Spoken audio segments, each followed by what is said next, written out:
Here. And Don Kupka. Here. Brian Taylor, your camera's off. I know I'm driving. I'm here. Okay. We don't want you to crash. Keep it off. Okay. I think that's everybody that I can see. Did I get everybody on FinCom? Okay, I think we did. Cynthia, do you want to open now or wait until Lori comes? I don't have a quorum, and yes, Okay. we'll probably gavel in around 7:30. You do have other business to We do. conduct, correct? We do. Yeah, we're fine. We will not be participating until we have. our- Okay, that sounds. We That do have sounds good. we do have a quorum, but I think it's We do. fine to wait. Sorry, Yeah. but we'll wait gavel in until they get here. Thank you. Okay, that sounds good. All right.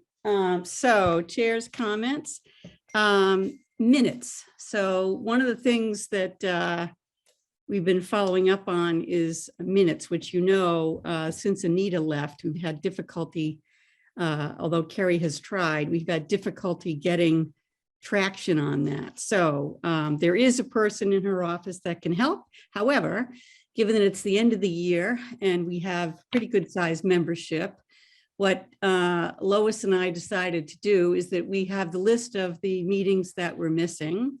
And most of you, except if you're working on FinCom report or a town meeting presentation or something, are going to be assigned 2 sets of minutes to draft between now and the end of the month.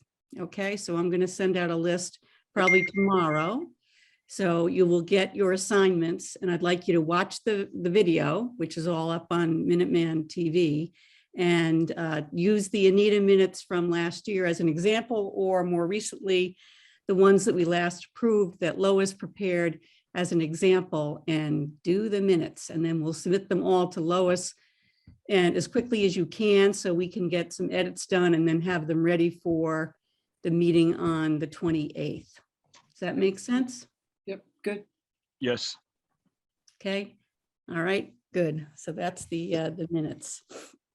Let's see. Christine, for the videos, is there, I've not watched a video. Is there a particular link that members have? No, it's for the public. So if you go on Okay. YouTube, if you go to YouTube on the Minuteman Network, you can see all of the town videos there. So you will be assigned a particular date for a FinCom meeting. So you'll scroll through those, Peggy, and you should find the meeting there. Okay, I've only looked at the town website under minutes by committee. Yeah, So- there's another section that says, I forget what it's under. It's under like government, and it actually has educational TV or something. You can go there, or you can go straight to YouTube and you can find it. I'll send some directions when I send out the list. Okay. That'd be great. Thank you. Okay, sure. All right, so that's that topic. Now I want to move to, we're going to skip around then. So let's talk about where we are on warrant articles. So the select board did vote on Article 24, which is the affordable housing $500,000 request for funds. And the discussion there, which was an interesting one, was around whether the source is going to be from ARPA or from free cash. And as we know, that was one of the considerations we had before we wanted to vote. However, it looks like, and Kerry, I'm going to paraphrase this and tell me if I get it correct. The way that the select board voted was they didn't make a decision as to where it was coming from, except they said it will either be from free cash or free cash that is inclusive of money that's claimed under ARPA through the lost revenue theory. So that if, even though it isn't in free cash as of 6/30/21, which is the free cash that's certified, there isn't ARPA money in there. We have half of the ARPA amounts in our bank account. We have the right to take them into the budget via lost revenue. So there, I think the way the select board looked at it, Kerry, was it was really a matter of timing, not unlike the issue we had last year with the funds that were related to highway, right? So we didn't have it in the certified balance, but we knew it was coming. That's not unlike the way I think the select board thought about ARPA in voting yes. Is that fair, Carrie? Yes, that is a fair statement. I don't really have much to add to that, Chris. I think you did a great job, and I would just note that the new guidance from the federal government is that for the non-entitlement communities, so communities of less than 50,000 in population, the advice is that ARPA comes in as lost revenue. And so that makes it easier for us, because particularly with the affordable housing appropriation under ARPA, it is an eligible use, but the restrictions on how that money can be used for affordable housing really don't meet the needs of the town of Concord, because of the target audience of ARPA affordable housing it just doesn't line up with our target affordable housing initiatives. Okay, so I think there's two issues on it for us. So one, are we okay with the theory that the select board, I believe, voted on, which is this appropriation will not really drive us below 5% on free cash, because it's a timing issue related to ARPA, which we know we have the ability to bring into the operating budget via lost revenue we could do it for this year, Carrie, right? We could do it for FY22 if we wanted, or FY23. Yes. Okay, so that's one question. Do we agree with that? In which case, would we vote on that this evening? And then the second question is, which I don't think we've talked about yet, is are we just comfortable adding additional funds to the trust, right? So regardless of the source, are we comfortable? So I think those are the two questions before us on 24, but I think nothing's going to change in terms of additional information between now and town meeting. And so my suggestion is that we discuss and deliberate on that this evening, but let me hear from the committee. I have a question, Chris, about showing the ARPA as lost revenue. And actually, Carrie, this might be for you.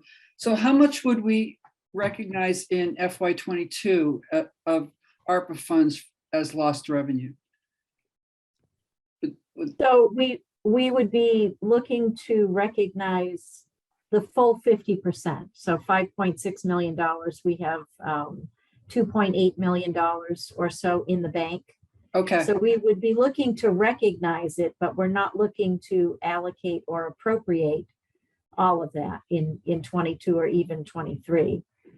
Okay, so then at the end of the year, at the end of FY22, would that show as a surplus and then roll to certified free cash if we haven't appropriated it?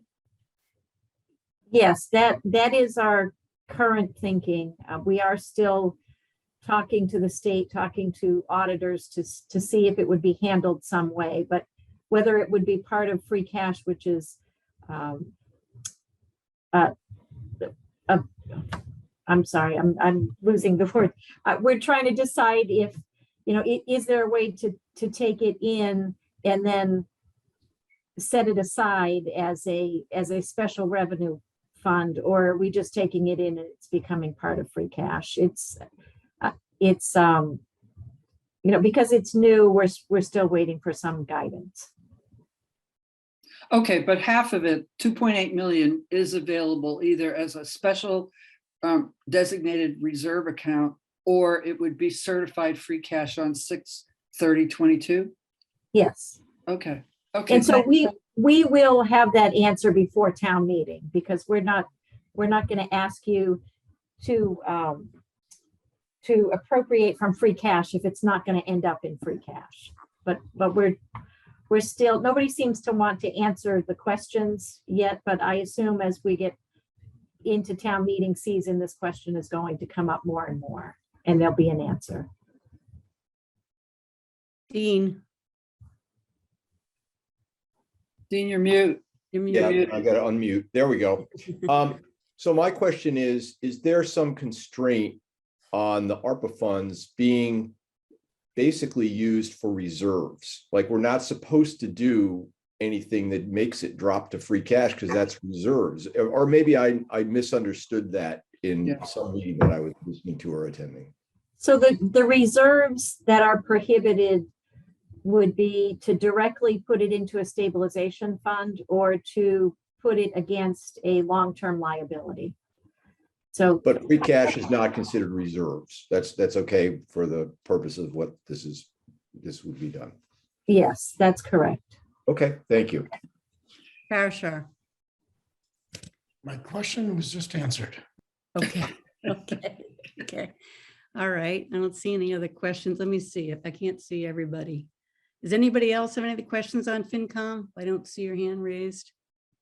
Okay, so my thinking on the two questions that I posed, I don't, again, assuming I'm not going to have any other different information, I'm not concerned if Carrie, you're not concerned. So your comment there about this is going to be clarified by town meeting, and you wouldn't ask us to appropriate from free cash if you weren't sure it was coming from that. Is that the signal to me that we should not be voting on that this evening? Oh, no, I've been waiting. I didn't mean that at all. Okay. In fact, we would like you to vote this evening. Okay. I just, my current thought is that it's going to become part of free cash, but I just don't have a definitive answer because we're having trouble getting answers because this is a new question for everybody. Okay. So if you are comfortable that it is funded from our ARPA indirectly, and that it will either be part of free cash, or if we get guidance that there's somehow a way to set up a special revenue account, that it would come from that, then it would be helpful if you could vote this evening. Okay, so I'm going to finish my comments then. So I'm comfortable with the timing issue. I get that, and I'm comfortable because I know we have the money in the bank and I believe it would be used for this. I'm comfortable with that. The second part of my question was, am I comfortable adding another 500,000 to the Municipal Housing Trust? I am. In the past, I have not been, but I feel better after the conversations we had this year with Keith Bergman and the establishment of the trust.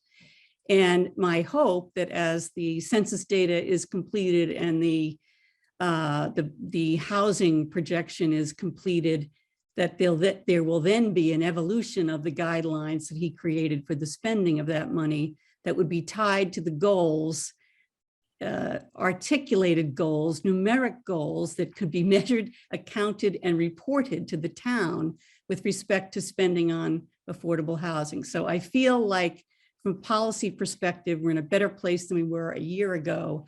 So I am comfortable with both aspects of that. And I would vote affirmative action on this article, but that's my comments. I think, John, you had your hand up, and Amrith as well. John, you have something? So I did have a question, I think, for Carrie. Carrie, if we assume the 2.8 million would flow to free cash, what would that leave the level at? The 5% threshold, free cash threshold? Well, if you want to hold on, I can open up the spreadsheet. I can't do that in my head, but if you want to Okay. ask the other question, I can get that going. All right, well, I'm happy to address it whenever you're able to do so. Okay, Amrith, I saw you with your hand up. Do you still have a question? No, it was answered. I think you answered it in your comments. Okay, great. All right. Any other discussion or people, let me ask, is the committee in agreement that we're comfortable voting on Article 24 this evening? Maybe Yeah. just shake your head one way or the other. Yes. I see a lot of Yes. yeses. Okay. All right. So if there's no further discussion, I'm happy to take a motion on Article 24. I move that the Finance Committee recommend affirmative action on Article 24 as written in the warrant. So Carrie has her hand raised. Oh, I'm Oh. sorry. Good timing, Carrie. Wow. Saved So by the bell, yes. I just want to mention that 2.8, so we have 2.8 in ARPA in the bank, but we did allocate 400,000 in the fiscal 22 budget for parking meter. So we have 2.4, and if you add 2.4 to our current certified free cash, that would bring us up to about 8.46%. Can I ask a question? Didn't you allocate 500,000 for premium pay, or has that not happened? No?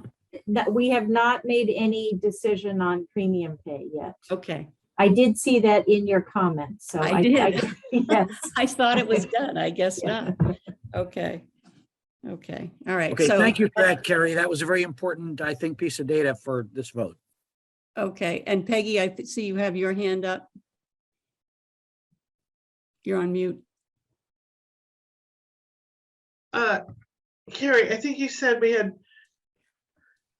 2.4 million in ARPA funds. And that with the other funds, it would bring us to 8.4%. So what was the other number? The other number that gets us to 8.4, So if you take our current free cash certification, which is what? which is about 7.6 million, Okay, and then you add in the 2.4, Yeah. that brings us to 8.46%. That is the starting point. So then if you take out the $1 million for property tax relief, and you take out $500,000 for stabilization fund, then we're down to 7.21%. Right. I'm sorry, what was the 1 million? The $1 million to reduce property taxes. Okay. Well, like just thrown into the general budget. Yes. Okay, got it. Thank you. Parashar. So that answer raises a question. Is it, what prevents us from, in essence, allocating, say, another 1 million or 1.5 million from today's free cash into the middle school stabilization fund? And then the ARPA money flows and we're back to kind of where we were. Nothing prevents that, right? Money's fungible. Well, so I guess what would prevent you is that the select board really is taking the lead on how ARPA funds are being allocated. So you would be sort of digging into funds that they haven't discussed, how they would, I don't want to, no, they've obviously discussed it. They've had a couple of meetings, but they haven't decided how to allocate those funds. Yeah, thank you. And that was a royal we, meaning collectively the town. So, okay. And so then another quick question. How much is certified free cash? Can I just halt this now? So I don't want to have an ARPA conversation here. I want to vote on 24. So Fair can we, enough. unless it affects the 24, I don't No, want to. fair enough. Go ahead. Okay. All right. So let's go back. Do I think I have a second on 24? Second. Okay. Can we vote on 24 then? So everybody who agrees with the motion on 24, I'm going to go around. Chris Reynolds, aye. Mary Hartman, Aye. Dee Ortner, Yes. Parashar Patel, Aye. Kathy Kuklo, Yes. Eric Dahlberg, Aye. Dean Banfield, Yes. Don Kupka, Aye. Peggy Briggs, Aye. Ray Andrews. Aye. I'm sorry, I couldn't hear you, Ray. Aye. I'm A, sorry. you said yes? Yes. Okay. Yes. John Hickling, Yes. Brian Taylor, Yes. Amrith Kumar. Yes. Okay, I think that's unanimous. Did I miss anybody? Okay, so that's terrific. So we have an affirmative action vote on Article 24. Excellent. Okay, so we also, I wanted to talk about, just let me check in. Is Lori here yet? I don't want to, you'll let me know, Cynthia, right? If she shows up, okay. So Article 25. So I don't know, I don't think we can move on this one yet, but let's talk about it. So Article 25 is Assabet Bluffs. The select board still has not voted. They had another discussion this past Monday. It is on the agenda, I believe, for this coming meeting. They're meeting on Monday.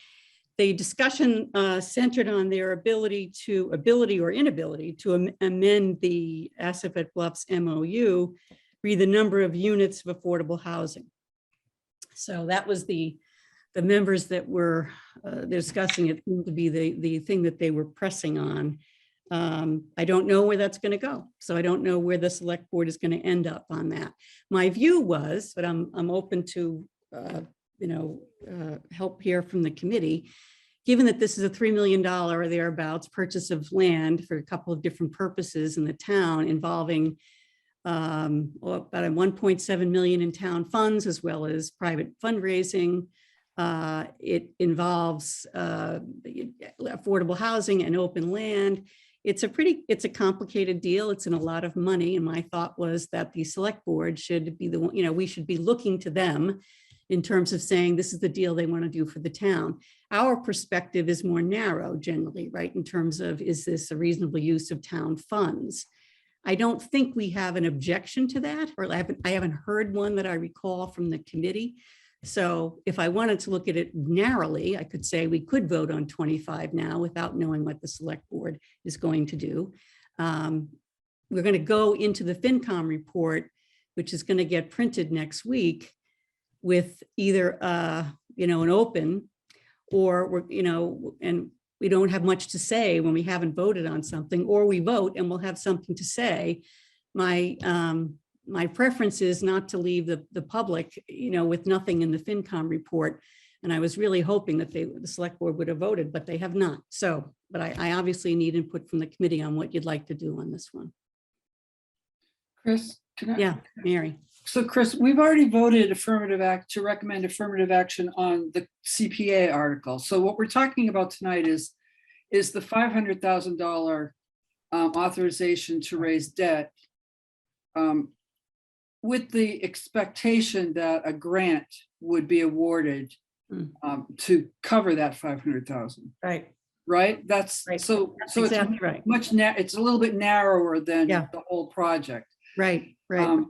And if I understood the select board meeting the other night, where I think it went kind of around and around, but when they focused on this, they were wondering if, okay, let me see if I can say where they kind of got hung up, and I don't know if I have an answer either. Apparently in this deal, we have to raise 1.2 million from private donations. And this 500,000 would offset that 1.2 million. Am I understanding this correctly? So I think the 500,000 offsets a grant, right?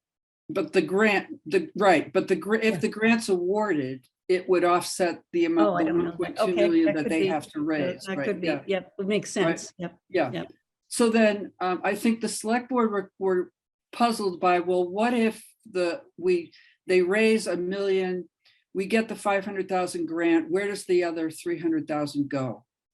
And I guess I don't have an answer for that. I assume it would go back to the people who raised did the fundraising, the Sudbury Valley Trustees or Concord Land Conservation Trust. So if that's the case, then in my thinking, this is simply a placeholder. Yeah. And so I really think it really is simply a placeholder that one of those two grants will be awarded. And worst case, they're not awarded. We have to use a part of this $500,000 to make up, to bring up the fundraising to the 1.2. And that's assuming that the fundraising falls short. So I don't think there's a lot of risk in this number, is my feeling. Yep. Yeah, in the article as it's written, I agree with you, Mary. I don't know if the town views it as, I mean, in terms of discussion, this is where they're going to discuss the deal on 26, right? 25, pardon me. On That's where 25. Delia is going to get up and describe the whole transaction, right? So on Or that one. 26, I don't know. And I don't, in the hearings, Delia did it with 25. Okay, Is okay. my, unless I'm wrong, I'm pretty sure that's how it happened. So that's why I was putting more attention on 25. I've got Okay. some hand raised here. Parashar? Yeah, so question, the article itself says to raise and appropriate, comma, transfer from available funds or borrow. So does that necessarily mean that it has to be borrowed, or could the town at some point use free cash for the 500,000 or whatever the shortfall ends up being?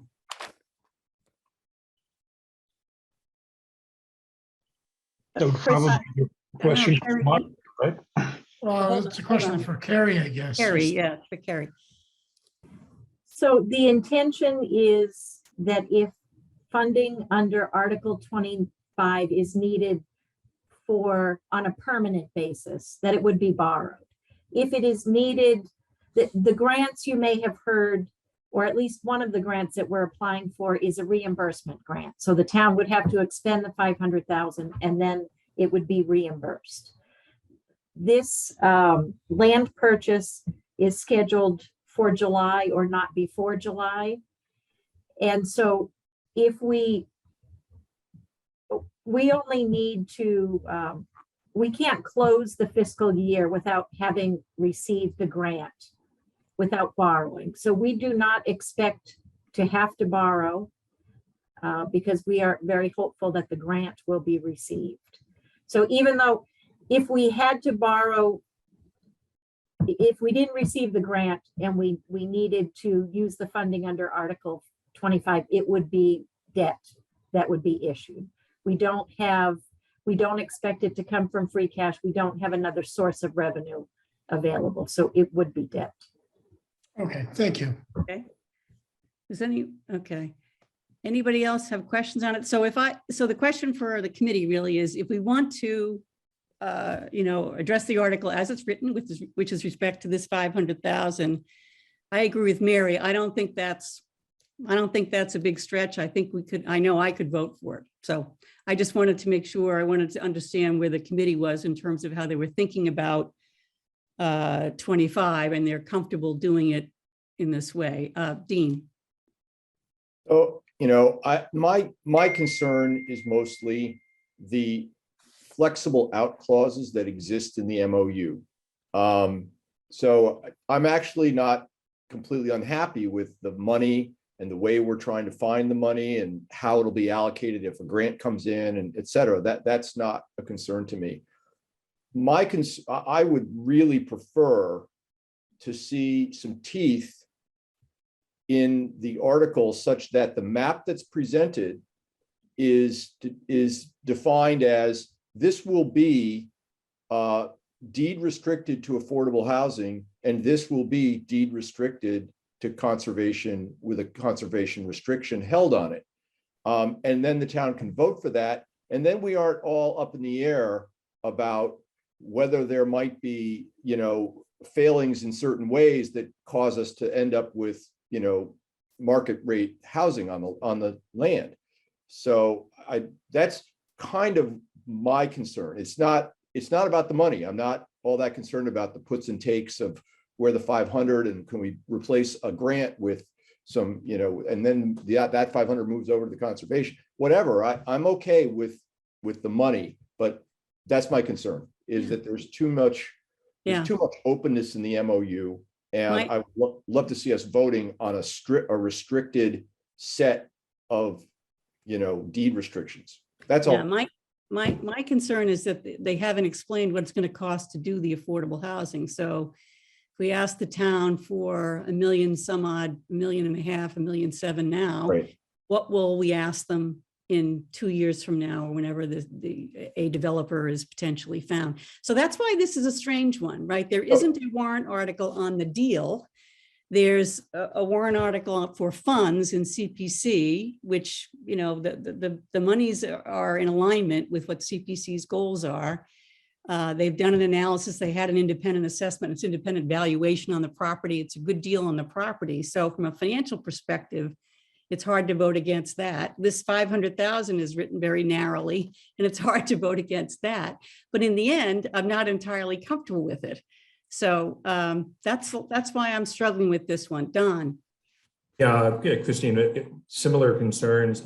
Is 500, essentially we're voting to borrow the 500,000 if they do not get the grant. First question is, does the town then own the land, or essentially who ends up as the deed owner of the title of the land? And then secondly, is this a down payment, so to speak, on a much larger borrowing?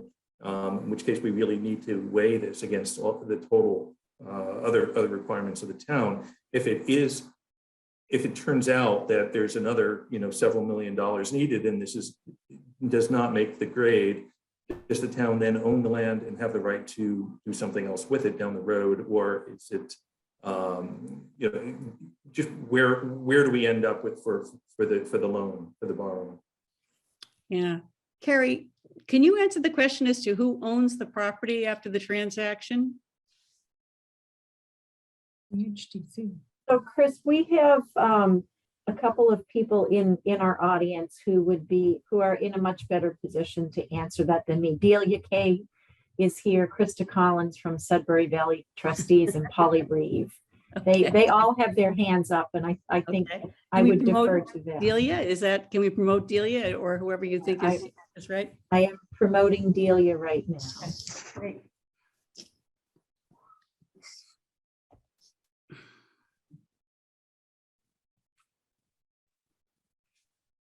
Madam Chair, this is just a quick reminder also that we're getting questions and answers in the Q&A, and the town moderator has let us know that she's available to comment if need be.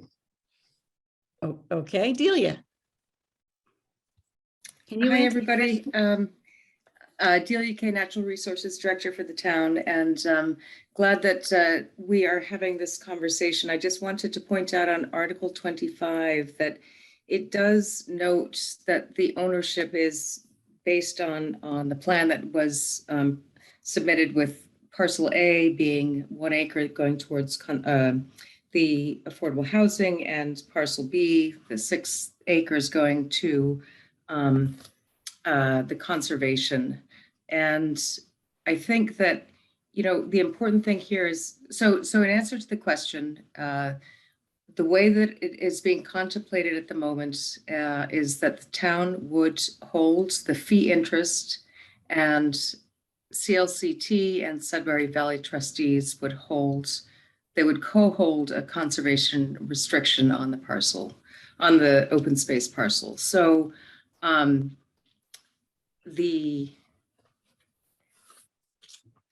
questions about how this sort of it has been a very complicated project. I think everybody has followed that. But the funding for Article 25, what we're really seeking is approval for up to $500,000. It will probably be less because the fundraising for the open space has exceeded what we had initially anticipated.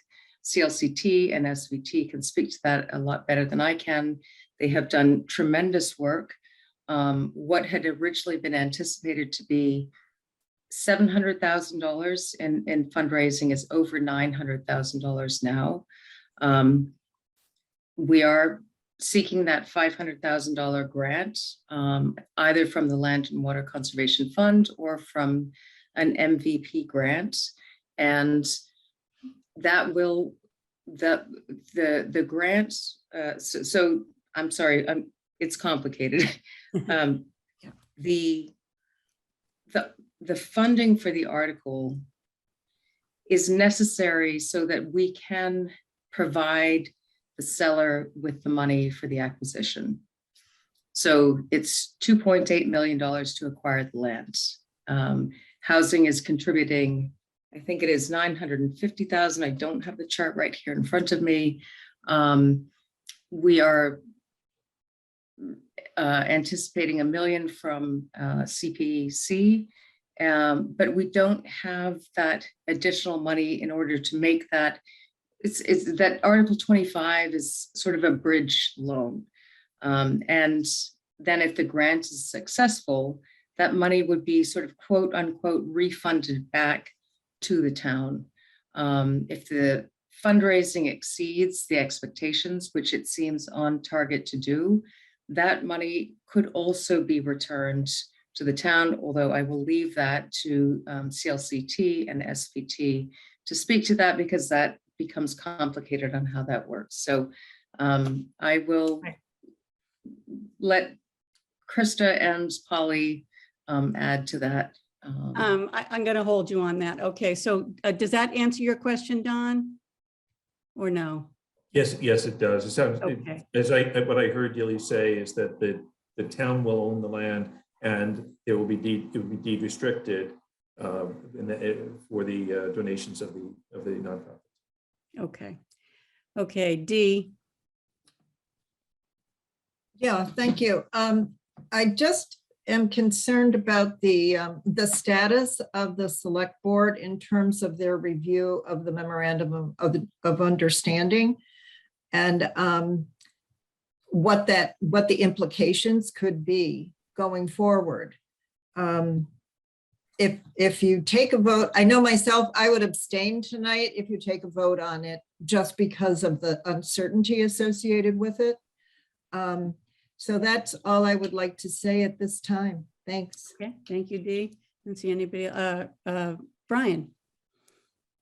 Hi, Delia. Can you hear me? Yes. Hello? Oh, okay. Yes, we can hear So I just, as you were kind of mapping this out, I was kind of doing some light math on this, and it seems like what I thought I heard you say is that 2.8 is the bid. There's $1 million that's going to be put up by who now? So $1 million is being requested from CPA funding. Okay, and then 950 was from who? Private fundraising. Okay, and then the 500 from us, the town, as a bridge loan. No. So there is $1 million that is being sought from CPC, from CPA funding. There is $650,000 that has been dedicated from Affordable Housing Trust funds, $50,000 from the Concord Housing Foundation. And what we, thank you, Carrie. I think you're putting up this chart here, which is very helpful. And then the remainder is the 1.2 million that is $500,000 from the Article 25. And what we had anticipated when this was submitted to the Land and Water Conservation Fund is $700,000 in fundraising. The fundraising is already at $900,000. So this is helpful. No, this is helpful. Okay. Great. This is very helpful. My only other question, and I don't know about the warrant in and of itself. You had mentioned that this was a request up to, but the language of the warrant doesn't say that. So I'm wondering, up to really kind of. I think it does say up to 500,000. Select warrant. I'm sorry, you're right. It says to borrow the sum of $500,000. So you're right. That's it should say up to. Because that really kind of puts a much stronger cap on the 500. So I don't know if we should be thinking about that. But thank you for the clarification. Thanks for that excellent point. Peggy? Yes, I am kind of camp out with Dee. Sure. I think there are a lot of questions. I would, first of all, the town funds, the way that spreadsheet looked to me is 1.7 million between CPA and affordable housing and everything else. 1.7 million from the town. Shocking amount for that, what I consider a small parcel and few homes, but that discussion has already taken place. So just that's a footnote. I'm gonna go with D on the fact that I think there are enough unanswered questions that if there were a motion to make a recommendation at town meeting, I would support that. Okay. So I'm fine if people want to wait. Do people want to wait then? We want to have a Yes. further discussion on it and we want to wait. Okay. So, all right, we'll do that. We'll figure that out. In terms of the FinCom report, so it won't say anything. So we'll have to think about, depending on how we come out on the vote, if we want to create a handout or something with respect to this item, if it goes forward at, which I assume it will, at town meeting. So does that make sense? Is that the approach we'll take? So we're not going to vote on it this evening. We will, we're going to go to another topic. We do have time after that. Perhaps we'll come back to it. So we'll see where we Chris, are. I'm curious, what's the schedule then? I mean, if we don't vote on it today, What schedule do you mean? like, when would we vote on this again in the future? Between now and we could vote on it between sometime in April, right? So we could vote What's again. the in missing piece that folks are looking for? I missed that piece. I'm sorry. The select board is still in discussion about this MOU and their support of it or not, right? So that's one piece of information that I think people can clarify. We have not had a lot of discussion at our committee yet either. Again, because of the narrowest of it's a very narrow warrant article, but again, it's really behind this very large deal. So I think people have questions on the deal and they want to know more about it, which I think is fair. Okay, Amrith, you have your hand up? Yeah, I think I understand correctly that there's nothing that we're waiting for from the deliberation that the select board has already had, or from attending those meetings, watching the videos. I don't think there's anything in their conversation which directly addresses the substance of Article 25 itself. They have other questions, but I don't believe they address Article 25. Am I correct in my understanding? I think you are. Okay. But I think Article 25 is not just Article 25. It is just, You know it's what I part mean? of the bigger, it's the part of Yeah. the bigger bowl of spaghetti. Yes, Right, got and it. I think that's how they're looking at it. I think that's how I looked at it too. Mary, Actually, I think that we did discuss this at the FinCom, and we did vote, I think we voted unanimously affirmative No, action. we did not.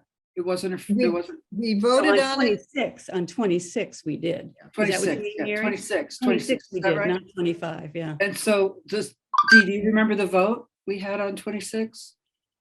I don't. Lois isn't here. I don't know the vote. Okay, but we did vote on 26 and We we did. we recommended affirmative action. And Yes. now I think we're looking at something that's much narrower. It's related, but it's much narrower. And I'm not sure, for me, that really changes my mind or reopens how we voted on Yeah. the bigger Yeah. things. So I guess I'm saying I have enough.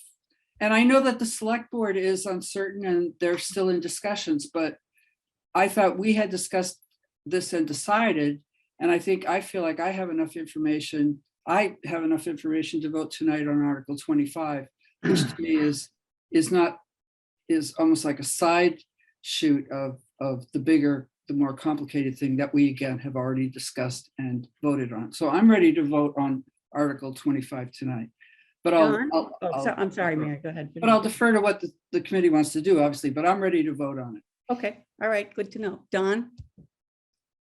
I think that reservations and then the committee may be about the lack of visibility into the total picture, and whether or not this gives us a voting on this article, or rather giving a recommendation on the vote on this article, essentially endorsing something that we haven't deliberated.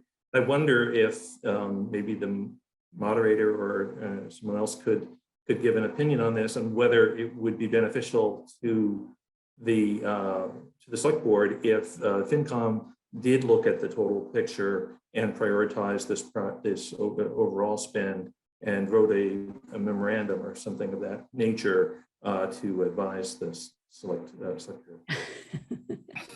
Yeah, I don't know about that, Don. They haven't asked us to do that. They could, but so I don't know. It's certainly beyond what we're asked to do right now. So we could, but you've just expanded our role here a little bit. And I don't know. I mean, I agree with your comment that that's what people are those who are struggling, that's what they struggle with, is that the entire transaction is of interest. And the warrant article is more narrow. So Mary, I agree. I'm comfortable with 26. I think 26, that's an appropriate use of CPC funds. I still think the select board has to decide if they want to do the transaction first. We did deliberate on 26 and we did decide, so. Yeah, we did. And I understand the select board is having, trying to make some modifications to the MOU, which would impact some of the way the money in Article 26 is allocated between housing and open space. But that's, we had our deliberation. We voted affirmative action. Right. Okay, so a bunch of people have their hands up. I'm not sure what. So Ray, do you want to say something? First of all, I apologize for being late sound-wise. I was here in visual, but not in sound. I have a new computer system. Yeah, it seems to me that the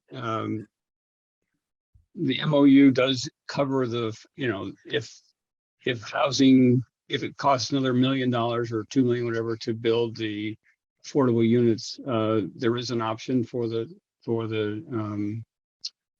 Concord Housing Development, CHDC, to sell the property at, it sounds like the market has been determined to be close to what we're being asked to pay, that this price is not outrageous. And I think if we're going to sort of talk about what would happen, how are we going to cost the affordable housing down the road, we probably also need to look at what would the downstream effect be of this deal not going through if we decided not to do this. What's the consequence of that relative to town's goals? Right, but I think that's a what I'm saying is I'm prepared to vote on 25. Yeah. Okay, you are. You said you are. Yeah. Okay. Yeah, yes. Parashar. Yeah, I'm kind of in the same boat. We already voted for the $1 million to acquire the land. Yep. We had the conversation. Mm-hmm. This seems to be a relatively small risk in terms of financial risk. And I guess the only other question I have, and maybe Dahlia or someone can answer it, I understand there's downstream costs to either developing the land or putting more money into affordable housing. What happens if the town chooses not to spend any more money? Would it just stay as is, or like what's the worst case that happens if we decide that we don't want to put any more money after acquiring the land? So I guess it just stays. So again, I'm prepared to vote on this and in the affirmative, and let's just move on. Okay. Amrith, you have a question? Yeah, I'm just trying to understand, because I was not at the last meeting and I've only watched the discussion. As I understand it, the Finance Committee has voted in the affirmative on all the other articles related to this particular deal. In the hesitation on this one, am I to understand that there's hesitation on the other votes as well? Are we proposing to reconsider the other votes? Or are we good with all the other votes and we just have a doubt about this $500,000? Which is it? I don't have, it's because the two votes are very narrow in terms of the deal. I don't think the votes themselves are a problem. I think the $500,000 for me is an easy vote if you read it narrowly. And I think the same thing with the, with the CPC vote. So I guess it depends. Certain people have reservations because of the transaction, I think, Amrith. It isn't necessarily tied perhaps to the articles themselves. Peggy, you have a question? No, I'm No, just, you don't? Okay. no, but I have a comment. I would like to rescind my earlier suggestion. I would vote in favor of this. It's really, at this point, we have just, listening to all the comments, we have discussed it. It's really more of a policy decision, which lies with the select board, and you know, we're $500,000. Yeah, I'm going to vote in favor. Okay. I would vote affirmative. Thank you. Okay, Brian? Is it appropriate to call the question here? Yeah. There So is can no we- question at this point. There is no question yet, Oh, right? I- So there's no question. But you So need to get to motion. I would be in favor of voting, so I'd like to get on Okay. with that. Make a motion, Brian. Make a motion and we can vote. Okay, I'd like to make a motion to approve Article 25 of the warrant article for Assabet River Bluff Preservation Project. Okay, so the motion, Brian, the motion is that you move that the FinCom votes affirmative action on Article 25. Yes. Seconded. Okay, so any other discussion? All right, we'll take a vote. Brian Taylor, Yes. Dee Ortner, Abstain? and Kathy Kukalo, Yes. Eric Dahlberg, Yes. Dean Banfield, Yes. Don Kupka, Yes. Mary Hartman, Yes. Ray Andrews, Yes. Peggy Briggs, Yes, Parashar Patel, Yes. John Hickling, Abstain. Stain, Amrith Kumar, Affirmative, yes. Greg Goriello, Yes. Chris Reynolds, I'm a yes. So we have 2 abstains and the rest affirmative. Anyone voting no that I missed? Is there anybody I missed at all in voting? Okay, motion passes. Okay, good work. Yeah. So, let's see. Cynthia, is Lori with us? Well, she said she's here, but I don't see her as an attendee or a panelist. Chris, can you look for the superintendent and Jared, promote Jared her? is here. Oh, Jared's here. Can you promote him too?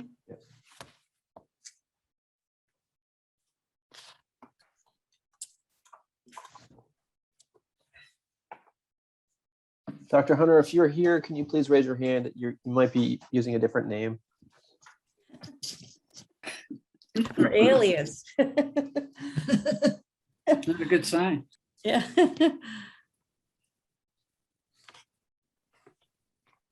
well, I just love the idea of getting promoted. Right. Right. I think you can get demoted too. No, I guess you're right. I see Jared's box.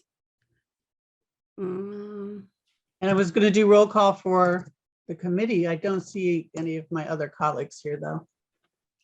Alexa's here. Yes. She's been here all along. Yeah. Would it help you on your roll call if FinCom were to turn off our cameras for a No, couple? they're not here. Okay. Okay. So, I mean, we can gavel. I'm and we have a here. quorum, They're but still at the other meeting that I just left. And anyway, I'm here. You have a Okay. quorum, yeah? So I'll call this Concord School Committee meeting to order and roll call, please. Booth present. Oh, sorry. Alexa, you first. Forgive me. Anderson, present. Booth is present. Rainey present. We have a quorum. Thank you. Excellent. Excellent. Well, thank you so much to the school committee for joining us this evening. We want to talk about where we are on the CPS budget. And I thought we would do a couple of things. So one is to talk about sort of context from the town. And also Parashar, I think, is going to speak directly to the CPS guideline. And then I think we would go over to Jared or Dr. Hunter to talk about the difficulty, or, what are the trade-offs, options, the difficulties in meeting the guideline for CPS, and also the future, right? So we know that as we've discussed at FinCom, our concerns on CPS are beyond 23. It goes into 24 and 25 as we hit the peak debt service years and the peak tax charges associated with the middle school as well. So that's sort of the agenda for the discussion. Again, I'm very pleased that you've come, and we're open to a dialogue that tries to get the gap closed if we can, and to understand each other's positions. So I very much appreciate you coming. So let me did that make sense? Any other questions or comments on that? All right, then I'm going to keep going then. So in terms of the context on the town, I have a couple of slides, but just in advance of that. So CPS is the largest budget in town. It's $43 million in operating budget, plus about $4 million in benefits that's included in the town's budget, and another $3.5 million in debt service that's in the town budget as well. So it's up about $50 million in terms of the total costs associated with it on a town budget of about $125 million. So, and when the middle school comes in, that'll add another $6 to $7 million in debt service on an annual basis related to CPS charges. So that 51 million gets closer to 60 in a few years. We know that from a cost perspective, one of the big drivers in the CPS budget is teacher salaries under the contract. And for the past couple of years, it usually ranges somewhere between 4% and 6% in terms of the total increases with that line item. So that's a big cost driver, obviously, in your budget. For Concord, property taxes represent about 83% of the revenue, and that's primarily residential. So there isn't a lot of other sources of revenue in the town. During the pandemic, local receipts, so funds that the town gets outside of property taxes like state funding or sales and use tax, excise tax, et cetera, dropped about 20 to 25%. So pretty significant drop in revenues recently.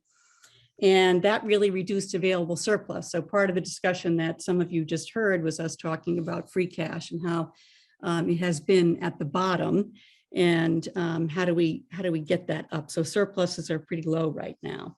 The town during that period really held headcount pretty flat. They used attrition to keep their numbers down. The salary increases were held to about 1.25%, I think, last year. And capital spending was deferred as well. So the town, really sort of tightened their belt during 2021 and 22 due to the pandemic.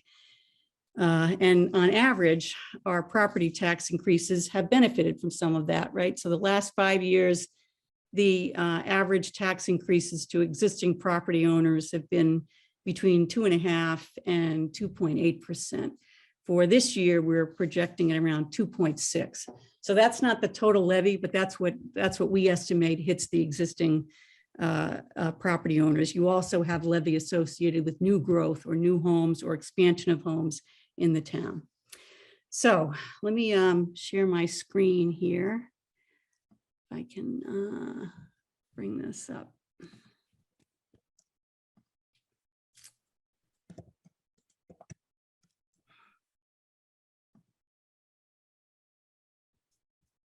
You can see that? Can everybody see that? Yes. Yes, okay, good. Okay, so the first chart is one you've seen before, which is just to show, what happens when we add the debt. So we add about 6 to 7 million in debt service when we hit FY25. You can see the big peak there. And that black line with the dots, not the broken line, the solid line, that's where you see the peak in the debt service on the left-hand side goes up to from 6 to about 12 million. And then you can see underneath that solid line is what we've drawn in for two things. The $5 million debt stabilization reserve that we're hoping to build. At the moment, we have 2 million. This year, we're hoping to add, if town approves it at town meeting, another $1.5 million. So we're getting there, but we're not yet there. So the goal is to reach about a $5 million in debt stabilization by the time we hit the peak in 25. That little hashed line that looks like bricks on their side, right underneath the solid line, that's the $500,000 in operating savings that is estimated to come from the consolidation of the middle schools. So from FinCom's perspective, I think you're aware of this, that we have agreed that when we hit the right time frame as the school opens, we're going to adjust the guideline for CPS downward by that 548 that was expected when the building was proposed. So we've reflected that here as well. So that's those are the two things that we have coming against the peak. And the peak occurs particularly 25 through 28, because after that you have some decline in the other debt service. So the bright green is the middle school, the orange is the high school debt, and the blue it's called town, but that's really the other CPS debt. So CPS debt is really the blue and the green. If you look at it as a grouping. The district for the high school is the piece in the orange. The small gray one is Minuteman Tech. So the timing of the middle school, causes this peak that we're seeking to sort of get through. Any questions on this? And I'm afraid I can't see everybody, so you might have to shout out because unless I stop sharing for a minute. I'm going to keep going otherwise. Okay. Okay, so we did some projections. So we took the budget projections that we took from the schools and the towns and put together a 5-year tax projection, including everything. So debt service and operations, we made assumptions on revenue and new growth. And this is what resulted from that. So you'll see that the tax bill in 2028, and the chart does a number of different things, but what it's mainly focused on, and this is often the way we talk about tax increases in the FinCom, is we look at the impact on the median tax bill in town. And we say, what would happen to that tax bill? So that's not the smallest or the largest, it's the concentration in the middle. So that median tax bill in 23 is at around 14.9 thousand. And by 2028, it goes to 18,700. So from 23 to 28, that's a almost 26% increase in the median tax bill over that time frame. And it's driven by a combination of the operations and debt, but clearly debt is the biggest driver. At the bottom of the chart, what I've noted there is, so this is the median picture, but if you looked at the total tax levy grew about 19% over the past 5 years. That means that's all the dollars that we raised from taxes, debt, operating, new growth as well. And versus what we're going to see in the next 5 years, right? It's going to grow at 26%. And you can see underneath that's really driven mainly by that debt levy associated with the middle school. Okay, and then I'm going to go to the next one, and then I'll stop for questions. So this is often a question that we're asked, which is levy capacity. So we have Prop 2.5, so we can raise funds within the 2.5 limit, or we can have certain projects excluded from the 2.5 limit, such as the middle school. So what this chart does is it's using that 5-year projection that we did, and it rolls it out and says, would you hit an override? So it looks pretty good actually until you get out to 28. It looks like you wouldn't have any reason for override. And if you look at the new growth number, which is in the middle of that chart, starts at 970,000, goes out to about 1 million. That's a reasonably conservative number. It's where we are now. The 23,950 is what we have. In the past, we've been higher than that. what we've found historically in FinCom is, we do these projections. We haven't normally hit the override because our estimates for new growth have been somewhat understated. So I'm not ringing any alarm bell here, but I thought it's useful for you to see, what happens as the budget grows out over the next 5 years.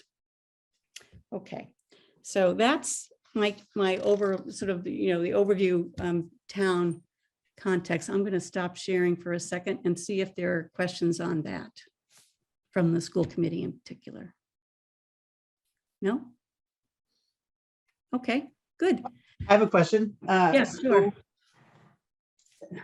And we can't do it right now, but going forward would be useful to see how we line up with our peer communities.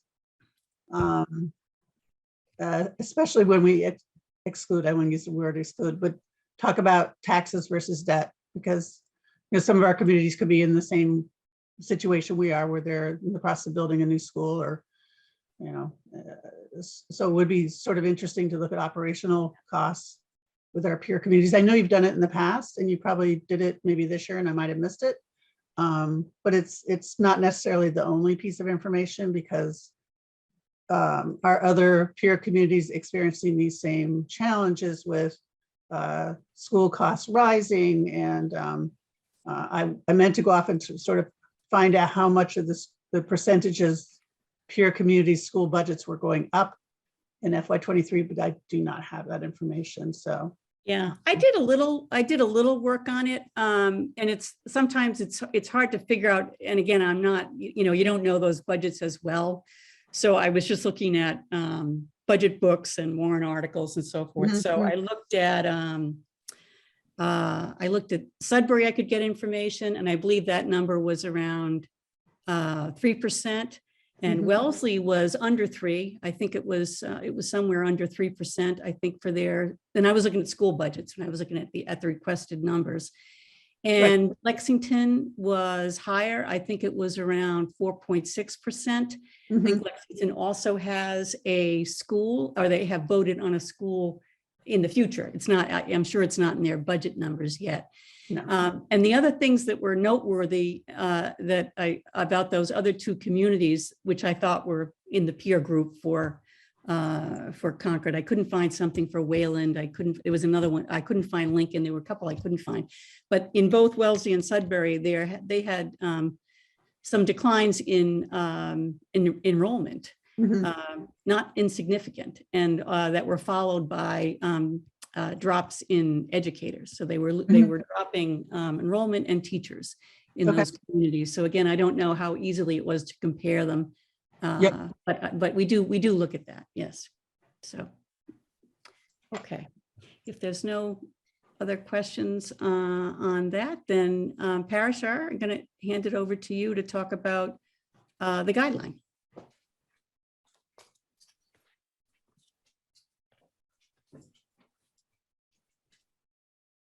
Okay, thank you, Chris. So first of all, I want to reiterate the work that Jared and Lori and others did in the summer and the fall around the 5-year cost projections. I found very helpful through the whole process, number one. So I appreciate all the work that went into it.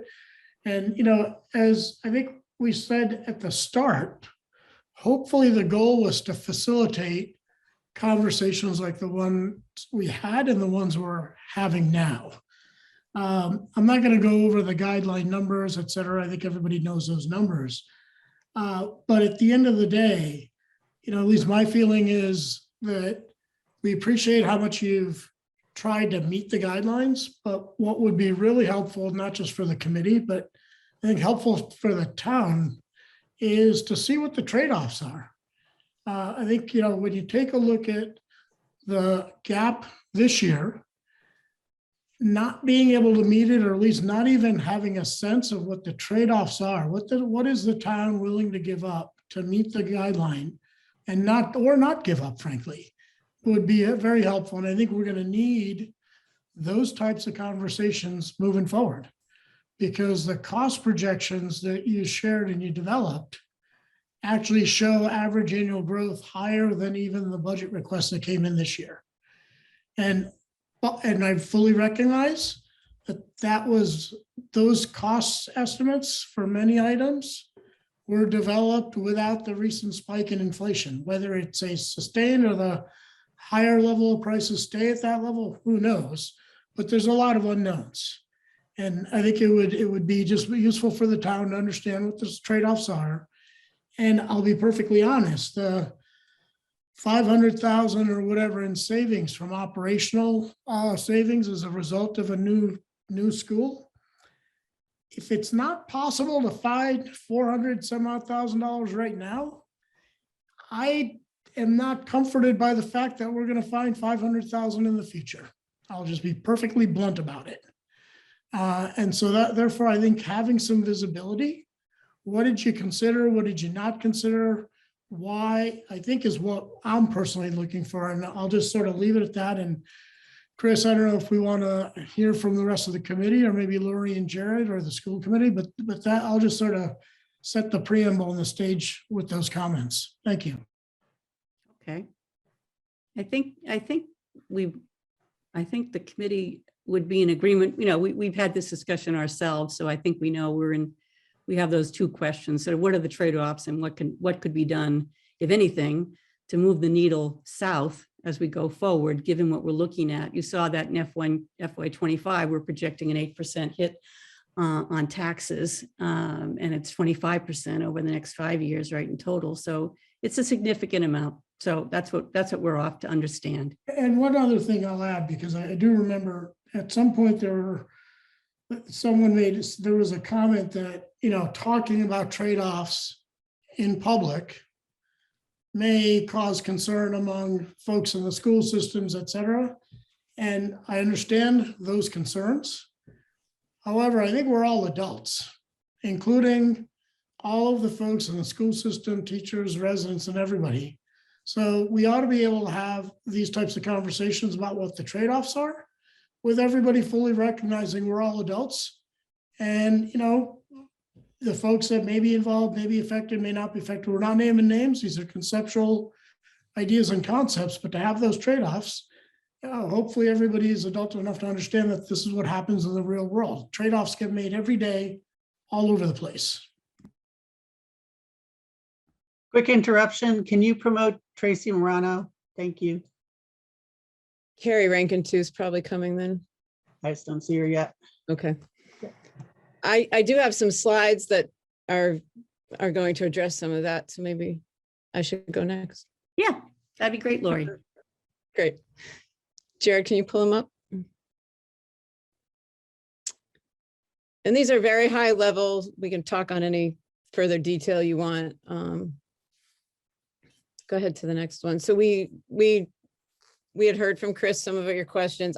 This was for my benefit as much as anyone else's, just in terms of the status of where we are. I won't go all through that. We have come down from the original number that we started with and closed at some. So I just framing the conversation. So Jared, why don't you go to the next one? Lori, can I just interrupt with a question to go back? Sure, sure. Yeah. The reduction has been as a result of reductions in spend or an increase in revenue? A little bit of both. Okay, because I think it would be helpful. More revenue than spending, okay. But that's, you know, that impacts the bottom line. So we applied other funds that we had available.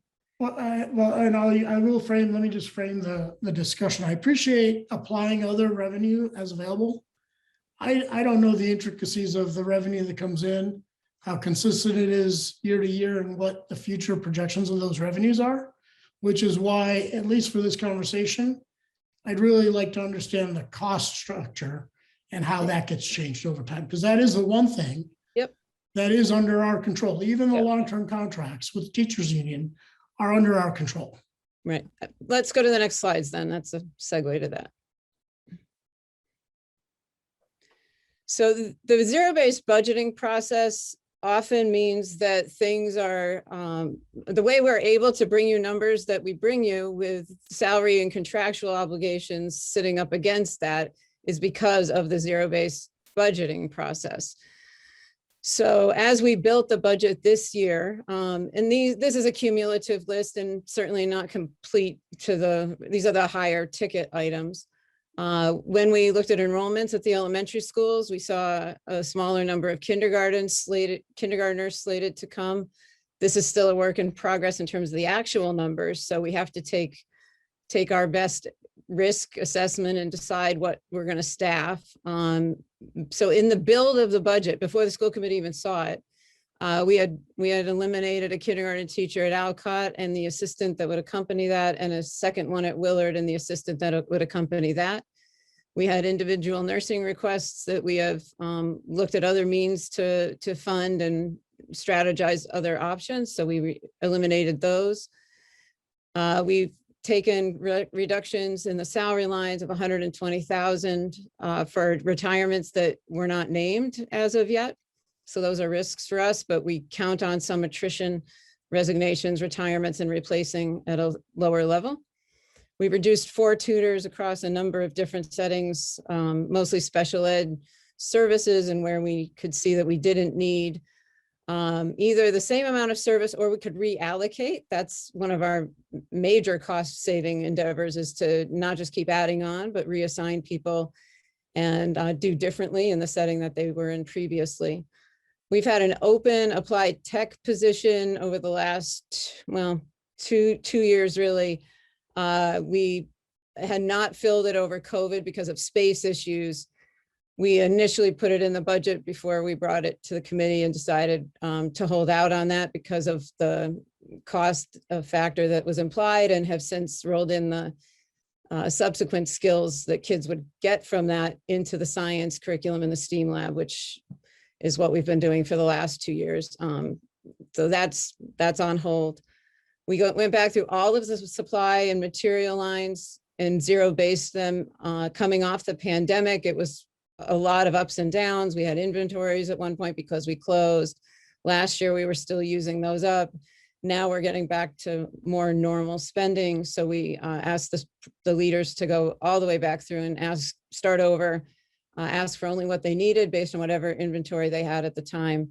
And that allowed us to make significant savings across all the supply and material lines. We have gone into circuit breaker. This is, I think, some of what Parashar is referencing, which is our stabilization account for special ed, as they state subsidizes out of district tuitions. We did not include a contingency in the out of district tuition lines. We did zero base them based on current students. We will have to go to circuit breaker if the budget can't sustain any unknowns. I think you'll see. Jared, why don't you go to the next slide? Can I just ask one question, Lori? Sure. Sure. So the on the teachers, for the kindergarten teachers for Alcott and Willard, were there, and I might have gotten this wrong, but I thought when I was looking at the budget, were there ads in another school related to kindergarten? Yeah, so the numbers have been evolving. Last year we had taken kindergarten teachers at Thoreau. We ended up putting one back. As the smaller, we did not put one back at Alcott, though. We had reduced one and that held. So as those kids age up to grade 1, we have to make adjustments. So it's been when we build the budget, we don't have any kindergarten numbers. When we actually sit now, we're starting to get those. So when we build, they're almost placeholders, Chris, knowing we've got so many kindergarten slots across all 3 schools, and we're going to have to adjust based on the actual enrollments. Okay, so actually you're going to be down 1. Is that No, how I expect we're going to be down 2. I'm not sure it's Alcott and Willard. It's actually at the moment looking more like Alcott and Thoreau. I get you. Okay. Yeah. Okay. Thank you very much. All right, I think go to the next one. This is the State of the Union question, and I think what you're all asking is where we would go to make further reductions. And where the recommended budget that I've proposed and why I haven't offered further depth is because we're at level service, with the exception of those 3 special education positions to finish the continuum of in-house programs. So to reduce from here, and I just made buckets for you for thinking that was enough for tonight. Special education programs, whether it's the ones we're proposing to add or some others, which is challenging and risky. And obviously we're IEP driven on those. Support staff, the STEAM lab potentially would be a place we'd have to go, which that's an amazing room that the town funded that, and it's currently carrying our science curriculum. Or professional development. So those are all front-facing student supports, or professional development is clearly how we grow and progress and meet all of our goals and objectives, both with teacher expertise and how that rolls into the work we do with kids. So that was the line that I've held. And what I brought to the school committee was anything front-facing or touching teaching and learning. And that's why we are where we are. One more slide, I think, Jared. In terms of possible future cost savings, and these are off the top of my head, I have not had a second to slow down and do this at a strategic level the way I would like to, which is how we did the retirement incentive plan and the special education out of intensive programs to keep kids in district. So this is the off the top of my head list. The zero-based budgeting, it does drive reductions. There's no question. Every year, part of why we bring you the numbers we bring you is because we've eliminated things we don't need or reallocated and used either personnel or resources differently rather than asking for more. The special education programming, again, the more we've built, the more preventative we are to out of district tuition costs. Never, of course, there are still going to be some students who go out, but having the continuum will give us a much more robust hierarchy of being able to keep them in district, no matter what age level they are. Can I sure. on that one? I'm sorry. So this one is an interesting one, and it's one you've been working on for a while, and we've had this dialogue. So will we see? So as you continue to build it out, will we see? Given we have the two lines, we have what we pay for students externally, and then we have what we are paying to build up the program internally. Will we see a flip where it will start to decline? So we would see a comparative year-over-year decline in those two costs together. So you've already seen, we've run some of this pretty thoroughly. In the programs that we've built, you're already seeing the cost savings. We fronted that money in the programs that are running 2 years ago. You're already coming out ahead. We've got the document that shows the staffing costs against what would have been tuition costs, and you're definitely saving there. You're gonna pick. That would be good to see, Lori, if you have that. Yeah, we've had it floating for the last month or two. We'll get it to you right away. That'd be great. You can see Okay, it. Yeah, that would help me. Okay, sure. It's significant for sure. Yeah. And I have to remind you, it's better for kids too. And then fine tuning the fiscal processes, which Jared's been amazing at. I think there's a list to keep going on. The one off the top of my head, we've started this. Jared had to get the structures in place, and now that that's in place, I think we can get even more granular about position control and being really tight about what positions we have, what the replacements of who's coming in and out as turnover happens, ensuring, I do this at the teacher level, but ensuring we consider lower paid people for the people going out. We're doing pretty well at the teacher level, not as thorough as at the support staff level. So there's work we could do there. I'm sure there's others that Jared and his successor can help me with. And energy savings, that's one as we try to really upgrade our systems and become more energy efficient. We're expecting and planning for some benefit to that. So those are, again, off the top of my head, and I'm sure that list will get more strategic and structured. I think that's it, Jared, right? Yeah. So that's a high level view. Yep. So I appreciate the qualitative aspects, Lori. But I think it would be helpful to have some quantitative numbers, particularly to the current, the second to last slide. And I think, it was my personal feeling here, 360,000, 370, whatever that gap was. putting numbers to those major bullets, including, let's be perfect, level service. I mean, this is a question we've got to ask ourselves, is what does level service mean and can we afford it? So in other words, I appreciate the zero-based budget approach. And somebody, frankly, that has been in finance and budgeting in my previous public career, I appreciate the approach. But if all you were given was a guideline amount and you built up a zero-based school, a budget and process, where would you have stopped? What would you have left off the table? Sometimes that may or may not involve, you know what, I'm going to reduce service levels. And again, this is just something to present openly to the town. Right, except We're these are we're not the schools. folks making the decisions. Ultimately, town meeting will. Right, But I think the public can be served well by having the options. This is what was considered, here's et cetera. And then the public can decide whether it wants to stick with level funding, stick with spending more than what we're recommending as the guideline. And also, I like the last slide. What I would wholly recommend is to start putting numbers to that for the next 3 to 5 years, because otherwise I feel like we're going to be in this trap over and over again. And certainly we're going to work on that. This is, we haven't had a chance to think long-term because we're still in this budget and we're going to look forward, of course. My job is to advocate for the students of Concord, and that's the budget I'm bringing forward. We made trade-offs, we made reductions that didn't jeopardize what I felt was me and my team and the school committee. I'll speak for them since they've supported the budget to date. That provides kids what they need. We're coming off of an incredibly historic, chaotic time in the schools. We have mental health, we have learning needs, we have discipline and behavior issues that we are not frankly used to. And we need to have the supports. It's not a year that I can propose cutting any deeper.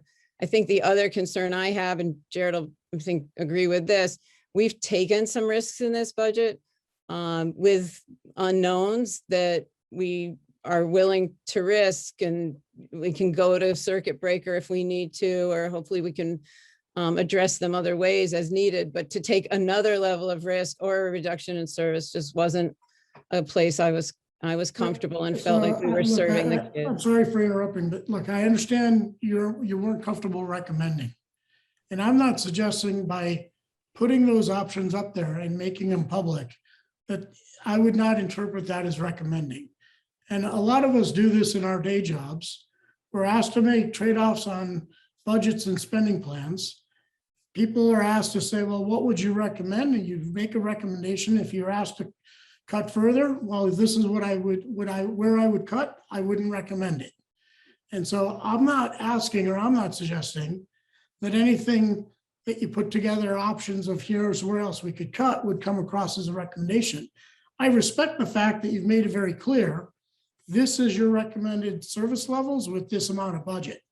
All I'm suggesting is you've been asked to cut further. Where would those cuts come from? And You've got the buckets, Parashar. It would be split across those four categories. I don't know that arbitrarily spreading out the 312 across the categories is helpful, but that's where it would come from. It would be support staff. We'd have to consider whether the STEAM lab was a priority, or professional development. Right. So So I think I've shared. So when you say professional, let's just take one at a time. When we talk about professional development and cutting across the board, $120,000. So what is the impact on professional development? Does it mean each teacher has one less opportunity to go to a conference? Just sort of make it come alive a little bit, right? So folks really I will understand what this gladly. I means. will gladly. It happened the other night. It came alive right in front of us at the school committee meeting. One of our major objectives is to bring in more multicultural literature. Teachers, a big group of teachers who are on a stipended committee per the contract. We've been working with our assistant superintendent. They've spent the year plus working through summer curriculum work that they get paid for. A consultant supports them who has got the expertise in that comes from that line. And they had a really rich school committee can weigh in if you agree with me or not, really rich, robust, thorough presentation of all of the new texts to demonstrate inclusion and support of all kids with varied characters and lessons to go with them. So we're reaching towards those goals. That's where that money goes, is to build and support those kinds of changes, and then it will support the rollout of those And changes. so would $120,000, what would be the impact on the STEAM lab, for example? So again, I don't necessarily want to take up the meeting going through that litany, but getting granular on 80,000 for a STEAM lab means shutting it down or this or that. I think that's the kind of trade-off that at least I'm looking for. And I'll shut up, and I see Cynthia wants to jump in, and I'll just turn it over to Chris. Yeah, Cynthia. So I just would have structured the rest of the conversation. I know my fellow school committee members are here and certainly want to give them the opportunity to speak. I'll have a couple of questions on the presentation, since I just saw it today. We didn't ever see this exact presentation at a school committee meeting, but I'm going to defer to some of my colleagues who have been waiting, I'm sure, to speak. And I don't see any of them with a raised hand at this point, but maybe they will. Or no? Okay. Lori, I just have a question about the, I'm a little confused about the Alcott and Willow teachers. I did send you, kindergarten teachers and aides, I did send you an email. Are they actually in the budget, or this was a request and we did not put, I'm a little confused. We cut them based on enrollment projections, so they are not in the budget. So we're down FTEs in kindergarten from this year to next year. So offline, you're going to need to direct me, because on page 72, which are kindergarten teacher budgets, there's no cuts there. So Yeah, I don't have all that in front of that's me. fine. We can So certainly offline, if you provide could it. Provide Yep. that to me, that would be awesome, very helpful. And then we did go over that many times during the budget process. So I can send you the video and the time that we. No, it's on page 72 of the budget. Yeah, but we explained it in the budget presentation many times. So I'll get that to you. One thing I'd like to consider is maybe looking at our buses once again. I know that's not a cut, that's a defer most likely. So if we do that, yeah, good question. If we do that, we will have buses that will break down mid-year next year. We will be renting them, and we will be paying more than the cost of the lease. So that is a recommendation I would not recommend. Okay. Looks like Court has his hand up, Cynthia. Yeah, I don't have a lot to say other than, thank you for continuing to direct us to the budget. We've been moving very quickly, and any opportunity to discuss the budget further here or in our own meetings, I think is valuable. We are fortunate that we've got classroom sizes that probably nobody can rival. And I think that's a good thing, but it is very expensive to be at our ratios that we are. The bus conversation at the school committee, I thought was a very, very difficult one, because none of us are eager to put more diesel out in the world, and our kids don't want us to. They don't want us to. In my preferred world, we'd have a deferral on this so that we might do more electrification, because I think that is a cost that the town would be more inclined to bear. But that may not be possible. School committee really did wrestle with that, and we came out where we did.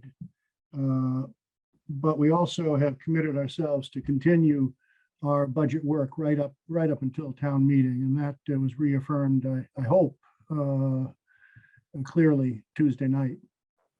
So I see tonight's meeting, even though, Parashar, as you say, you're not getting into particular line items, it does, I think, set the stage to help us continue our work.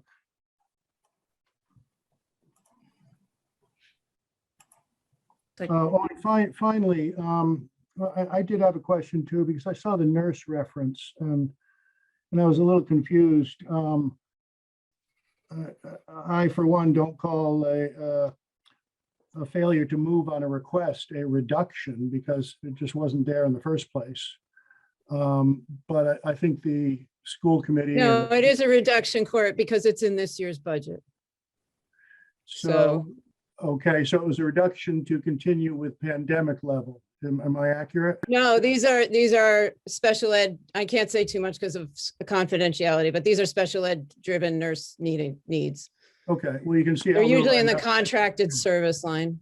Okay, well, I know we did beef up health services considerably. Yeah, and that's not what that is. All right. Well, school committee, obviously, I have to understand a little bit more on that, but Sure. it does indicate, I think, that our work has to continue. Thank you. Tracy has her hand up, so. Sure. Thanks for having us here tonight. I think I've been fairly vocal about my opinion on this budget, and I fully support the superintendent's budget here. I am not interested in cutting anything that's student facing to kids. I think in 100 years, we haven't had this type of difficulty in education. We've just coming out of a major pandemic. We have learning loss. We have mental health issues. I'm not interested in smaller class sizes. You know, I think that we need to really build back up what's happening in our schools. We have fantastic teachers there that are supporting our kids daily. And yes, this is money, but we're talking about children. We're talking about education. And it's just very difficult to quantify. And I fully support this budget. I've said it before and I'll say it again tonight. And I mean, I think you are correct. I mean, we are probably going to have to let the voters of the town decide this. Thank you. Alexa? Hi, guys. Thanks so much for having us.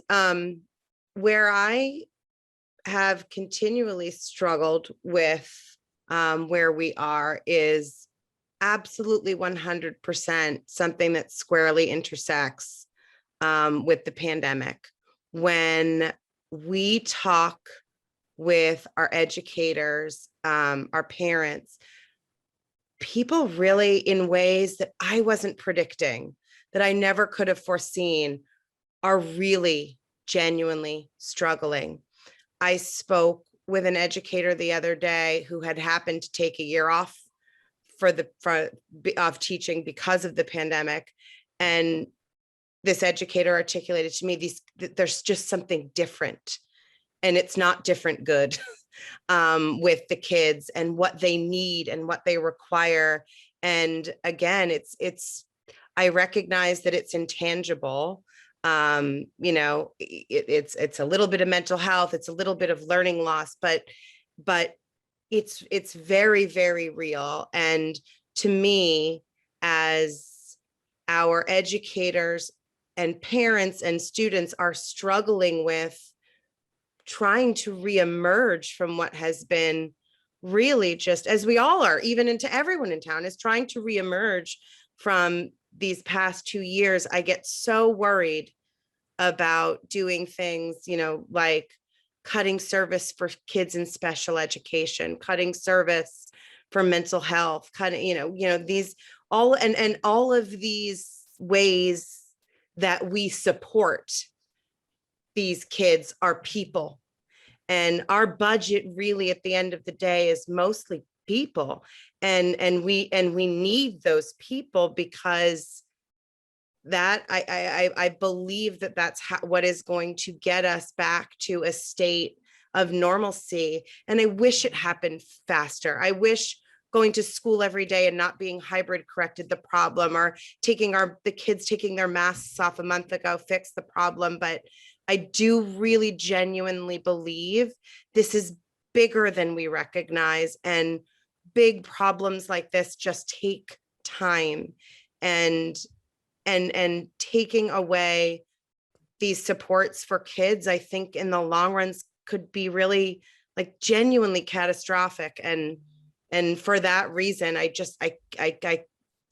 think it's too tricky to get into to cutting things that are going to touch children.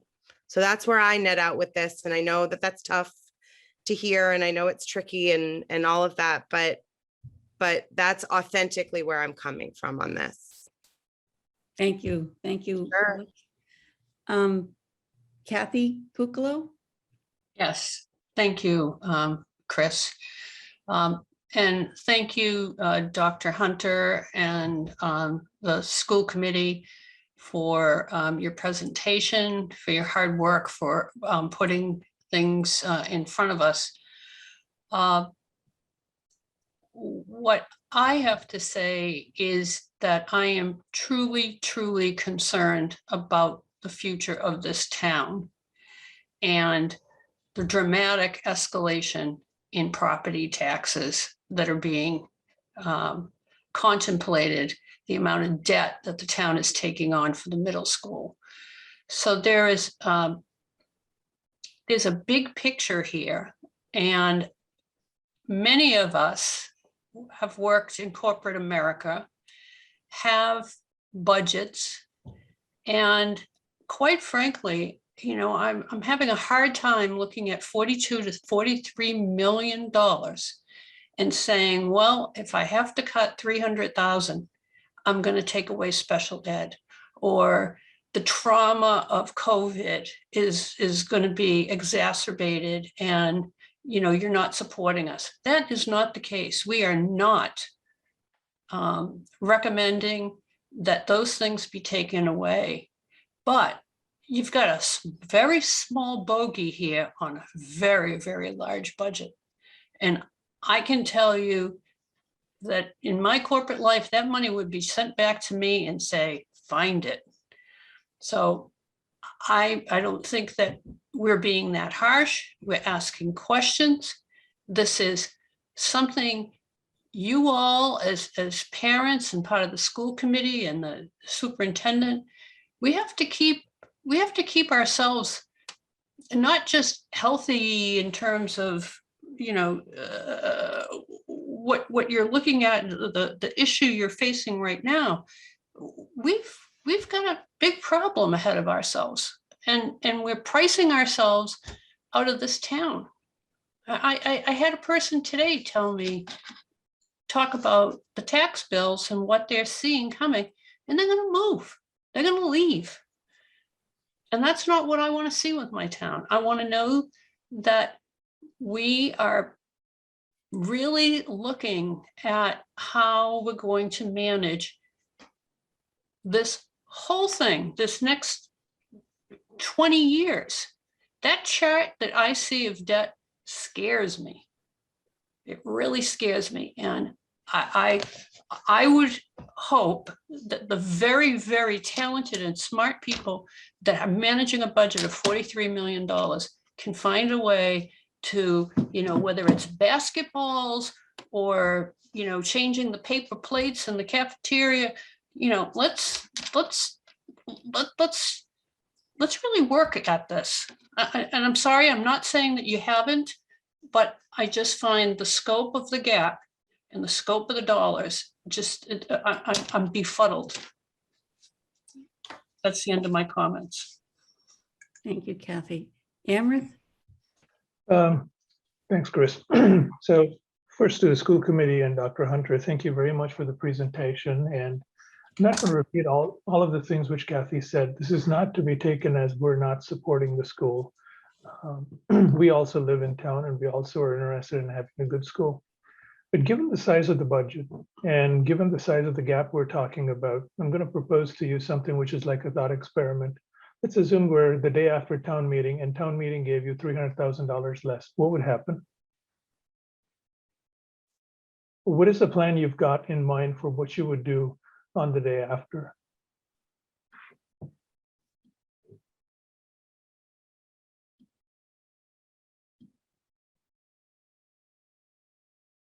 I'm sorry, did you wanted me to answer that? I wasn't clear. Yes. Oh, yeah, I'm gonna have to go to those lists that I showed and figure out where I find those cuts. Either student service, student support staff, STEAM lab, or professional development, or combination of that. Can I just ask quickly, how much is the total professional development budget?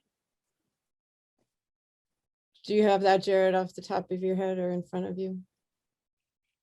About 350 to 400,000. Yeah, it's a few $100,000. Thank you.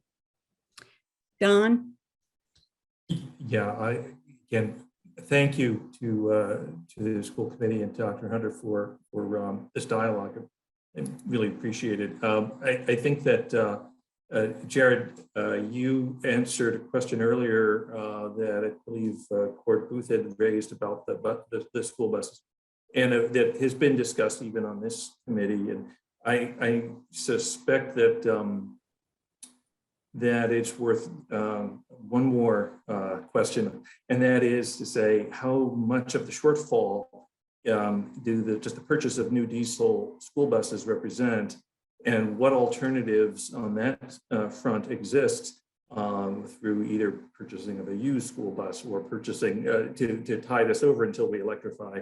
Simply because I think if we put that as a separate question to the voters, you wouldn't get a lot of support. Yet that's not on your list, Dr. Hunter, of options.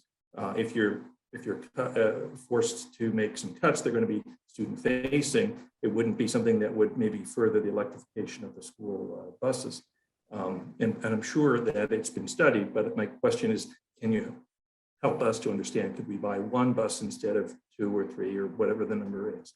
Yeah, I'll actually answer. I think our transportation manager attended a school committee meeting 6 or 8 weeks ago and very emphatically said we were going to put ourselves at risk of an unreliable fleet if we did not secure the replacements.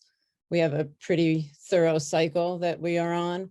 5 years ago when I walked in, we had an unreliable fleet. I was closing school on half-days to half-day schedules because I couldn't get, the buses wouldn't start on a cold morning.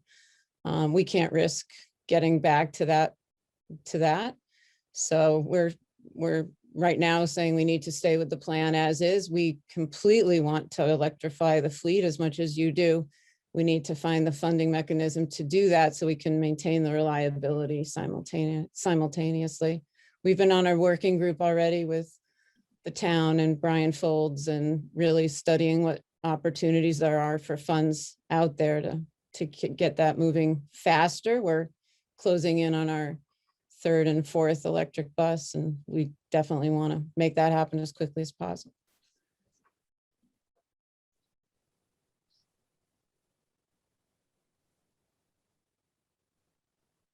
Thank you, Dr. Hunter. Alexa? Thank you, Dr. Hunter. Yeah, so you would prioritize that over the student-facing activities that you mentioned? Well, not, getting the kids to school is a priority because otherwise they never get to the teachers that we maintain. So I think I call it student-facing. Yeah. Alexa? Sure. Yeah, and I just, another piece that is a part of this, we talk a lot about, service delivery to the kids and also delivering it, a term that I've learned over my years in school committee now, with fidelity. And that means ensuring that it's done right. And so, when we are talking, when our professional development paths, for example, because that was one of the things we were talking about, involve 2 of the most sensitive topics that just in terms of this year that we're dealing with, which is cultural competency, ensuring that teachers know how to interface with all of the different kids that are inside our schools, which are becoming far more diverse in nature. So, cutting things like that is going to have, I believe, tangible impact, because we're hearing from some people that what we're doing, even at the $300,000 level, is not enough. And similarly, ensuring that we are interacting with our special ed populations, again, with fidelity, is really paramount. And our professional development paths, we have those with respect to special education as well. And again, some of these things, it's not, when we're very very intentional in how we interact with our students. And we have to do it right, because in this community, the difference is parents and community members are watching. They hold us to such high standards. And even when we meet those standards, they're always asking, for more and for better.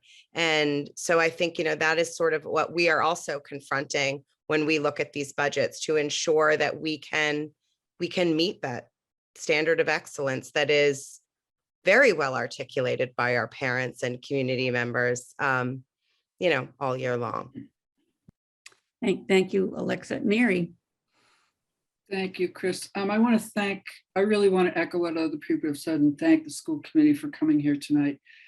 I think you've done a really good job of articulating the needs of the schools, the needs of the kids, and you've done it. You have a passion. You really care about what's happening. I would just like to remind you, though, that the Finance Committee has a broader responsibility, and it goes back to this before you were born, but in 1976, some of us, not me, but in 1976, the town voted to give the guideline process to the Finance Committee, which is to get the schools and the towns together to develop a budget that wouldn't overburden the taxpayers. And that's unusual, because in other towns, it's usually done, the superintendent and the town manager get together. But in Concord, we decided that we were going to have townspeople talk to townspeople. So the Finance Committee was going to talk to the school committee. The Finance Committee was going to talk to the select board. And as townspeople, we were going to come to an agreement and bring that to town meeting. And since 1976, when the town decided that's how they wanted to do things, the town has always come in at the guideline. So we're coming to a point now where I think we publish our guideline as a starting point where we hope to be able to negotiate so that we can walk into town meeting in agreement. And if we don't do that, I feel like we've all failed. So I'm hoping that there's still room, that we still have room to negotiate, and that there can be some movement in that number so that we can, in fact, come together. We're $300,000 apart. I think, I can't speak for everybody, but I think some movement on that number would matter to me a lot. Mm-hmm. And then I would feel that we've done our job to work together to bring the a budget to the town that is, I'm not going to use the word affordable, but maintains a quality of life here for everybody. The town has made sacrifices in the last few years. Chris mentioned them, 1.25% pay raises. There's a lot of pent up demand in the town for services that have been delayed. We've got our roads in bad condition. We've got the need for a transportation planner. We've got needs for economic development. So a lot of pent up demand on the town side that we're not hearing about tonight because you're doing your job, which is to advocate for the schools. But I need to bring that into the conversation. That's the job of the Finance Committee. So I'm hoping we can still make some movement. If we go to town meeting, no matter who wins, if we go at odds and we go into town meeting, no matter who wins, I feel like we've lost. So I hope we can have some movement. Thank you. Thanks, Mary. Lori.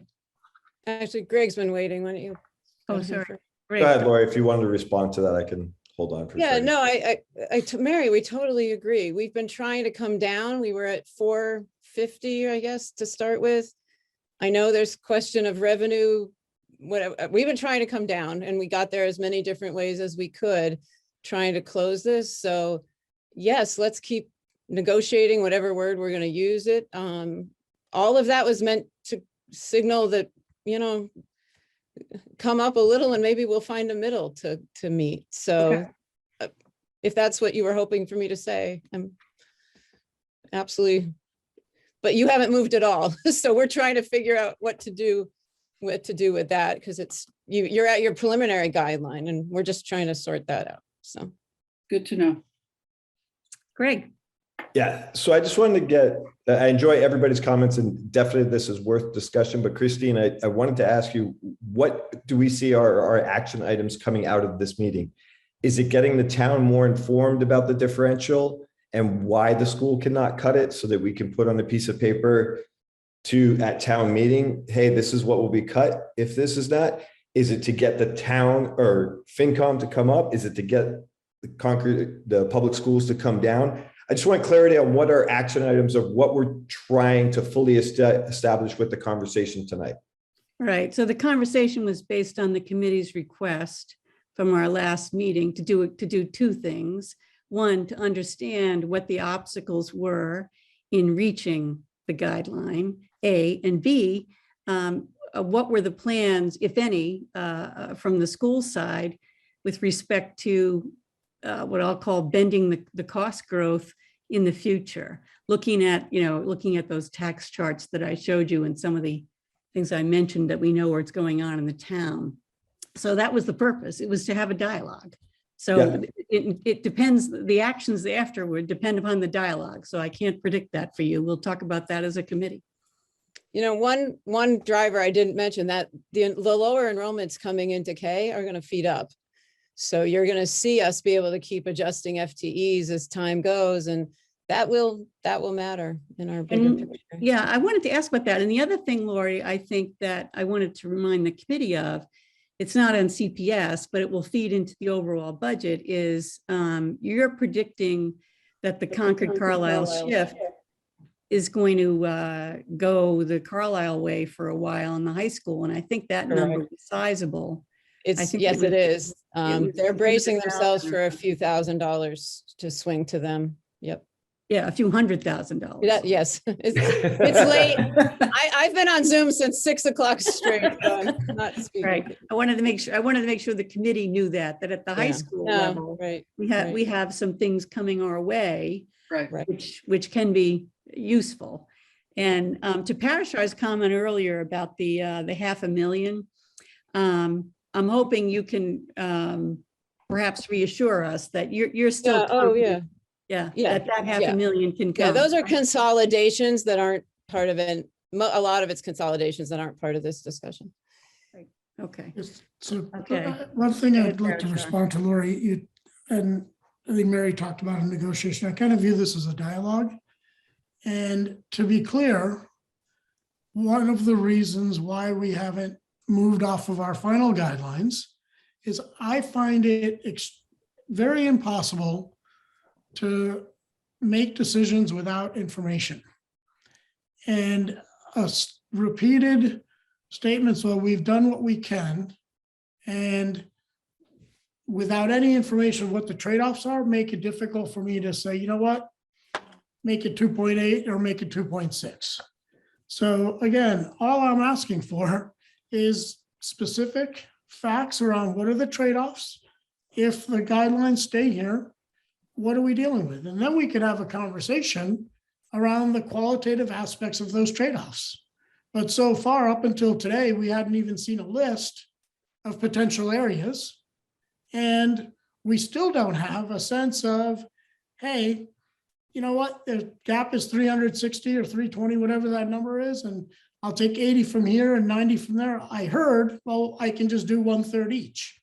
So again, I think a little bit more insight and maybe perhaps a little bit more direct numbers to those buckets would be very helpful. And then we could say, you know what, maybe we can afford, or maybe we want to say, you know what, we're going to shut down this or do this here and there. And again, this is all about presenting information so that town residents can all make the ultimate decision of where they want to be with or without our advice, frankly.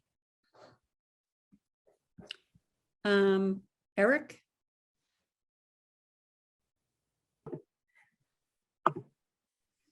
Thank you, Chris, and thanks everybody for the discussion. I certainly appreciate the additional context. I agree with Parashar in the short term, without specifics. I wouldn't support considering a change to the position we've already taken on the warrant article. As it stands, I think the issue will go, well, I know the issue will go to town meeting. That's the process anyway. Thanks. Thank you, Eric. Okay, so we've been at it for an hour. I don't know if there's more that people want to discuss, if there's some topic that I didn't touch on. But from my perspective, we did, people may perhaps not have all the answers they wanted, but we did have the dialogue on the two topics. The superintendent and Jared have given us their view. The school committee has weighed in as well with their views with respect to the budget. So I think we have the information that we sought as a finance committee. Anyone disagree with that? Well, I think what Parshar just said, he hasn't seen what that implies. I mean, yes, he's looking for more detail, Yeah, right? sure.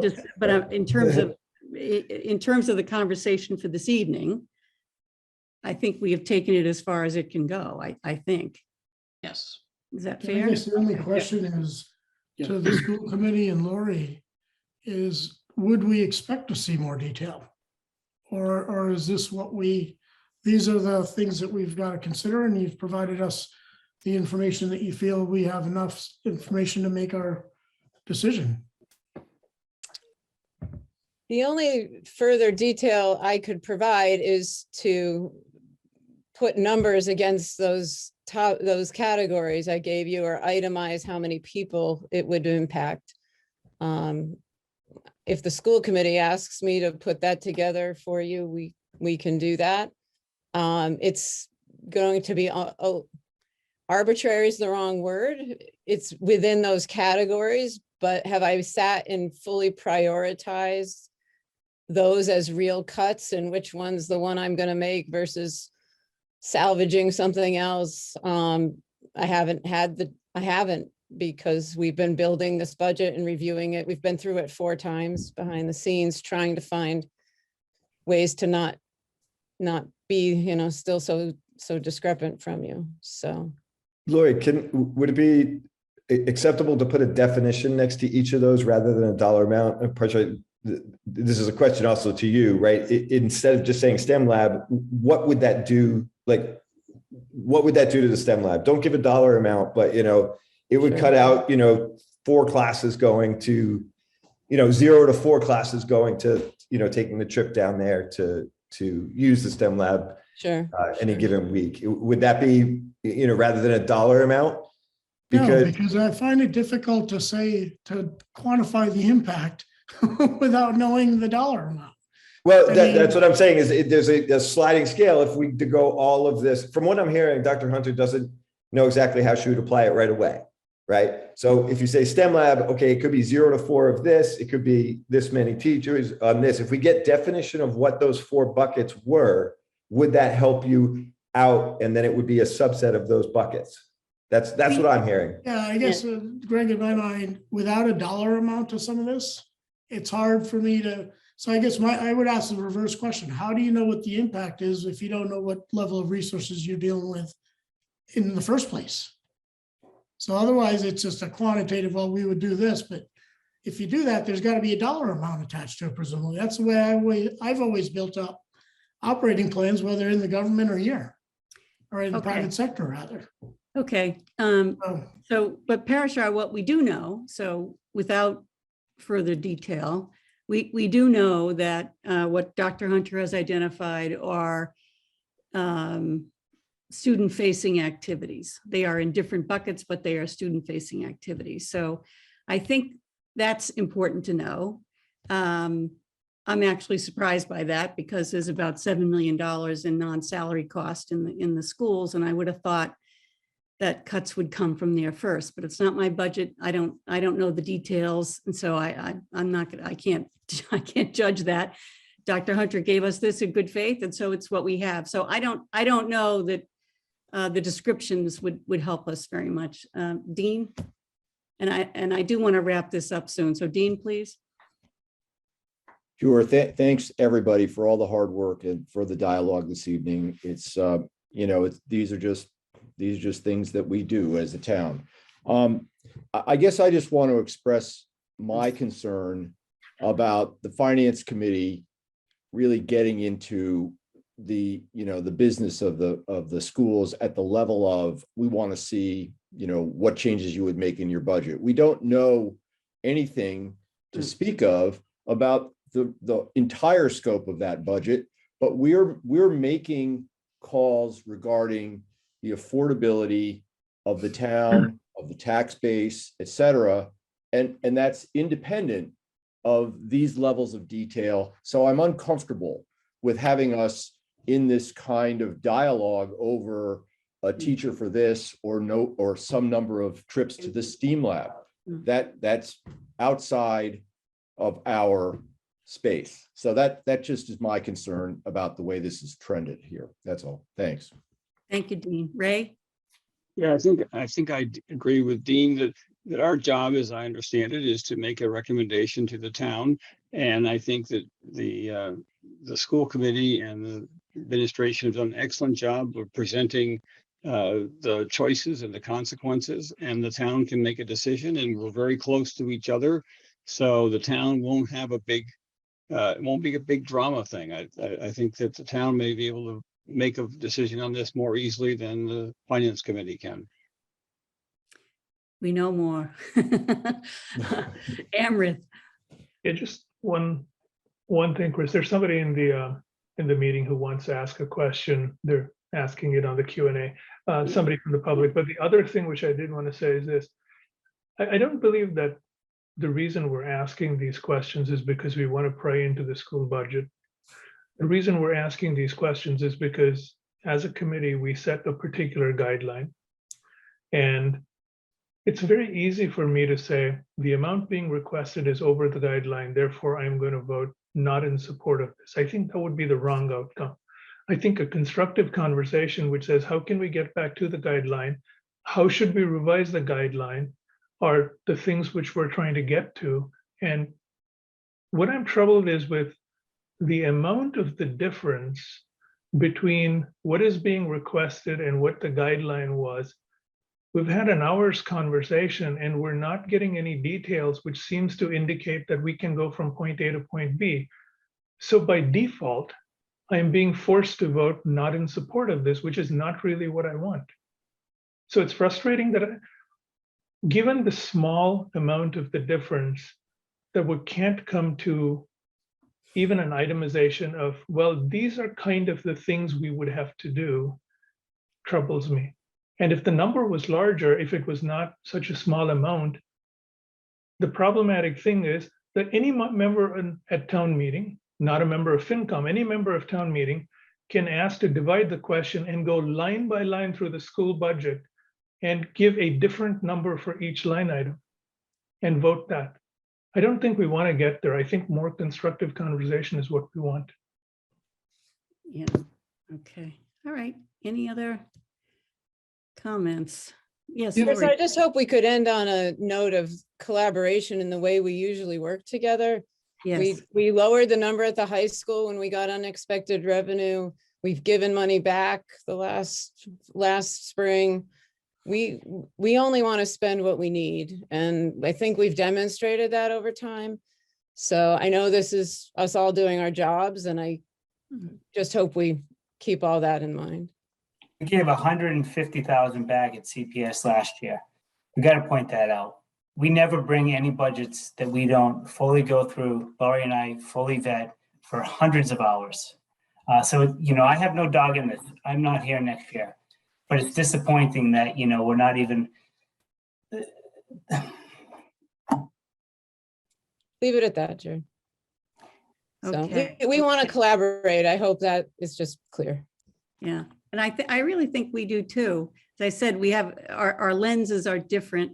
I appreciate yours certainly, and you can see that tax numbers that we're looking at, right? And so the issues on the town that are coming back, right? So their numbers are growing. So we're trying to balance it. And the issue on the revenue, as I explained, Lori, is that it's just not sustainable. And so if I'm trying to get things in balance for 23, 24, and 25, when those tax dollars, when the middle school debt hits, I'm looking for stuff that's more, that's. Yeah, could I know, just comment on that? Because yeah. we've been very careful with revenue when we have it, whether it's ESSER funds or circuit breaker, or in one case, the Metco grant. We are very aware of the cliff the revenue can create, and we're only subsidizing where we feel there's sustainable amounts, or doing it very thoughtfully and strategically, so there's no massive issue later on. So I just want to, maybe that's something I should have said a long time ago. Okay. So, thank you. That's good. Thank you. Okay. So again, I really appreciate the school committee coming. I think this was very helpful for us. I hope it was helpful for you. The door is still open, and we're going to keep talking about it. And I hope you do too. And as Mary said, from my own personal place, I think it's tough to go to the town and ask them to judge something that's as complicated and as as big as the largest budget unit in the town. So I'd much rather go in with a number that we can agree on than not. I just feel like that's our job, so I want to keep working at it. So I agree. hopefully. I agree. All right. So thank you so much. Oh, go ahead. Yes, Cynthia. We'll just get a motion to adjourn the Concord School Committee unless you want to stay in session for the rest of the Finance Committee business, or. Christine, there is a question. I don't know if it's right to do it now. I don't know if they pertain to this conversation or not, but they're just. I have public comment not until the end, so I prefer to hold it if I can, Greg. Yep, perfect. Can we stay in session until the end of public comment? I need to go. Okay. Oh, you can. Yeah. But you can, I guess, Alexa, I can hand the gavel over to you. They have quite a number of business. You have other things. Chris, can we ask them whether it's what it's related to? I can't see. Probably related to the school budget, I would Yeah, we imagine. can let them Can I go. see it? otherwise. Let me see if I can see it. Hi, Bing. Yeah, it looks like it's two people. It's Mark and Kristen Martins. Is your question a school committee question or a budget question? Oh, now it's been cleared.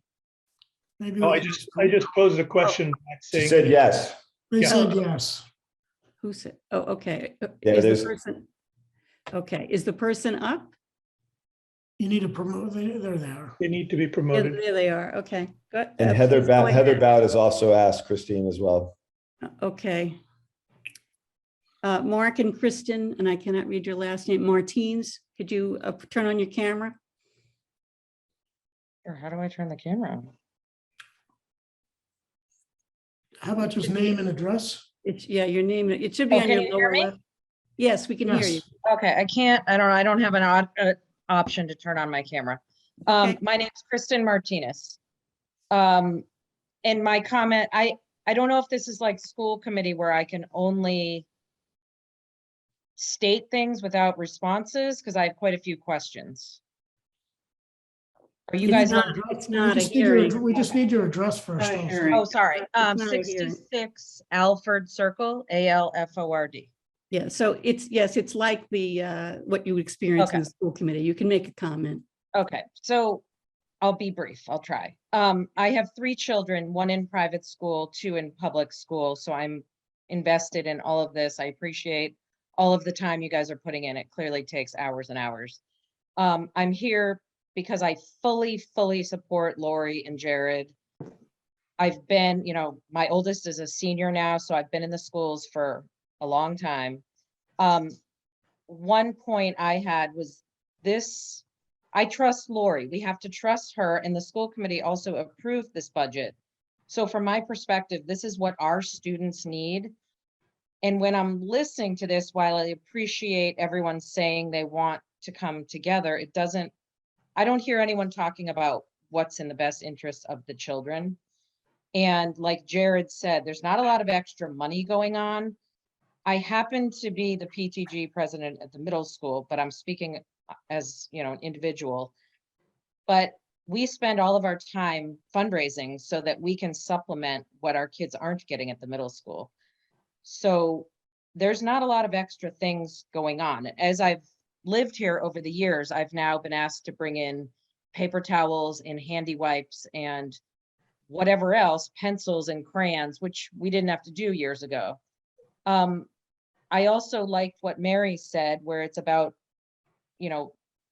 compromising, but I guess one of my questions, which was answered, is it seems like the school committee is being asked to move only. And I don't hear the finance committee saying, well, we'll meet you halfway, or it seems to be a lot of questioning of Lori and Jared of their decisions and exactly what their decisions are. And I agree, I don't think we need to get in to every minute detail. We have to trust that the superintendent plus the school committee that I think approved this budget, they're all on the same page here, and they're saying this is what our children need. So, I don't even want to get into the bus discussion. It's on the topic every time, and all we need is our kids to get to school, and we'd all love to spend less money. Electric buses would be great, but as we're all talking, our taxes keep going up. So one other point is that someone said there's never been a discrepancy at town meeting. That's not true. I don't remember when it was, but within the past 5 years, I've had to go, we've all gone to town meeting, we've voted. So I appreciate you guys are all here, but I'd like to see more compromise, that everyone keeps saying they want to compromise. It appears that Lori Hunter is the only person here talking about compromising, or actually doing the compromising, I have to say. It appears it's enlightening to me to listen to this conversation, and I get that everyone has a different job, but I would like to hear everyone's willing to not second guess Lori, but listen to what she has to say. And then everyone can say, geez, well, maybe we can move a little, or maybe we can move a little, but I don't think the onus should completely be on the school committee and Lori to continue to cut and cut. Our kids need, the mental health issues in the middle school alone are atrocious. You can't even fathom the stuff that my 13-year-old's friends are going through is sickening. And special ed, I have a kid on an IEP. I don't want to hear we're cutting more special ed. So I think we all really need to put pen to paper and I thought this meeting was going to be about closing the gap. I didn't expect it to just be listening to people talking about compromise, but no one spending time compromising and moving the numbers. So I guess I can't ask a question, but thank you all again. Thank you. Can you promote Heather Bout, please?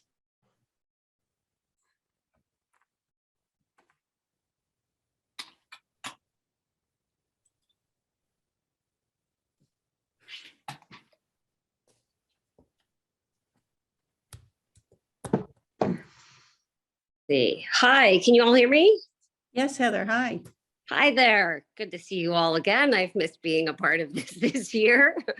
Let's see. It's asking me, it looks like I can start my video potentially. There we go. Hi.